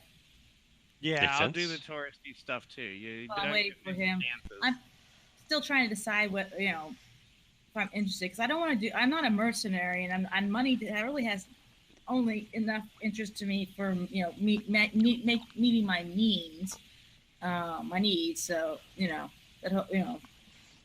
I'm curious to see how the SYM tax works out, and just how long it works out. Well, it'll be a couple of weeks before you see any return on that. Oh, because indeed, yeah. people have to get the bills, and then they have to pay the bills. Oh, that's a long-term gag. Yep. No, I was just curious to see how long it'll last. I'm intrigued by the idea. Well, let's say you'll find out. I can do it for other companies. Yeah. Not the last Tuesday in September, but the one right before that. Well, actually, no. What's this? The 15th? No, it'd be before that. Let's say like 2 weeks from now is when you'll first start getting deposits from that, and then you'll know how well it's working. Okay. Yeah, no problem. So, and otherwise, you guys are doing touristy stuff. Okay, I guess we're done. Let me play my closing thing, and then we'll be done. I guess before the next meeting, game, I need to find some more secret societies, because you don't like the ones I got. I'm still big on the idea of just forming our own. If there isn't some equivalent of the Discordians, we could certainly make them. I don't know. It seems like an awfully dangerous thing. I mean, That, and we don't have a giant golden submarine. Yeah. Yeah. True. Okay, here we go. This has been Conspiracy Theory with Donald Von Griffin, Kieran Torres, Lloyd Montgomery, and me, the GM, Brandon Blackmore. Sometimes it's hard to find a conspiracy that really resonates with you. Have a good night. Thank you for watching. I hate to say it, Brendan. Yes? The conspiracy that we need is one that is directly opposed to the Illuminati and not in danger of being killed in, say, an alleyway somewhere. I'll see what I can do. Something a little bit bigger than the People's Front for the Liberation of the United States, but something on par with the Illuminati. Because I don't know about these two, but I would be perfectly happy spending the rest of this character's existence screwing with the Illuminati, because they represent everything that this character wants to take apart. Yeah, they have annoyed Mark enough that you're not going to get any argument from him there. Well, they're the perfect straight men. If they're all like the place in Philadelphia, then yeah, I mean, just due to that arrogant stuffed shirt attitude is just enough to set my teeth on edge so that I really, really want to take them down. Yeah. In terms of Charlotte Day, she's interested in the Templars, but she also has she actually has a responsibility, sort of, with the whole undead thing, the dead people thing. So it's like, well, that'd be cool, but It's the trouble with being a witch. You need a coven. Yeah, basically. I mean, it'd be awesome to like-minded witches to hang out with. Awesome. It would give me access to all this literature, and I could easily while my way, running around and reading books. But that's that's sort of there's still the whole belonging to a group, Well, also keep in mind, guys, I don't know how Brandon's planning on structuring this or not, but we all don't necessarily all have to belong to the same group. So yeah, I'm contemplating joining them, but I wanted to see. I was kind of curious about who the other groups were, so that was helpful. Yep. Okay. See how it goes. Yes. We'll see how it goes. Maybe I can think of something.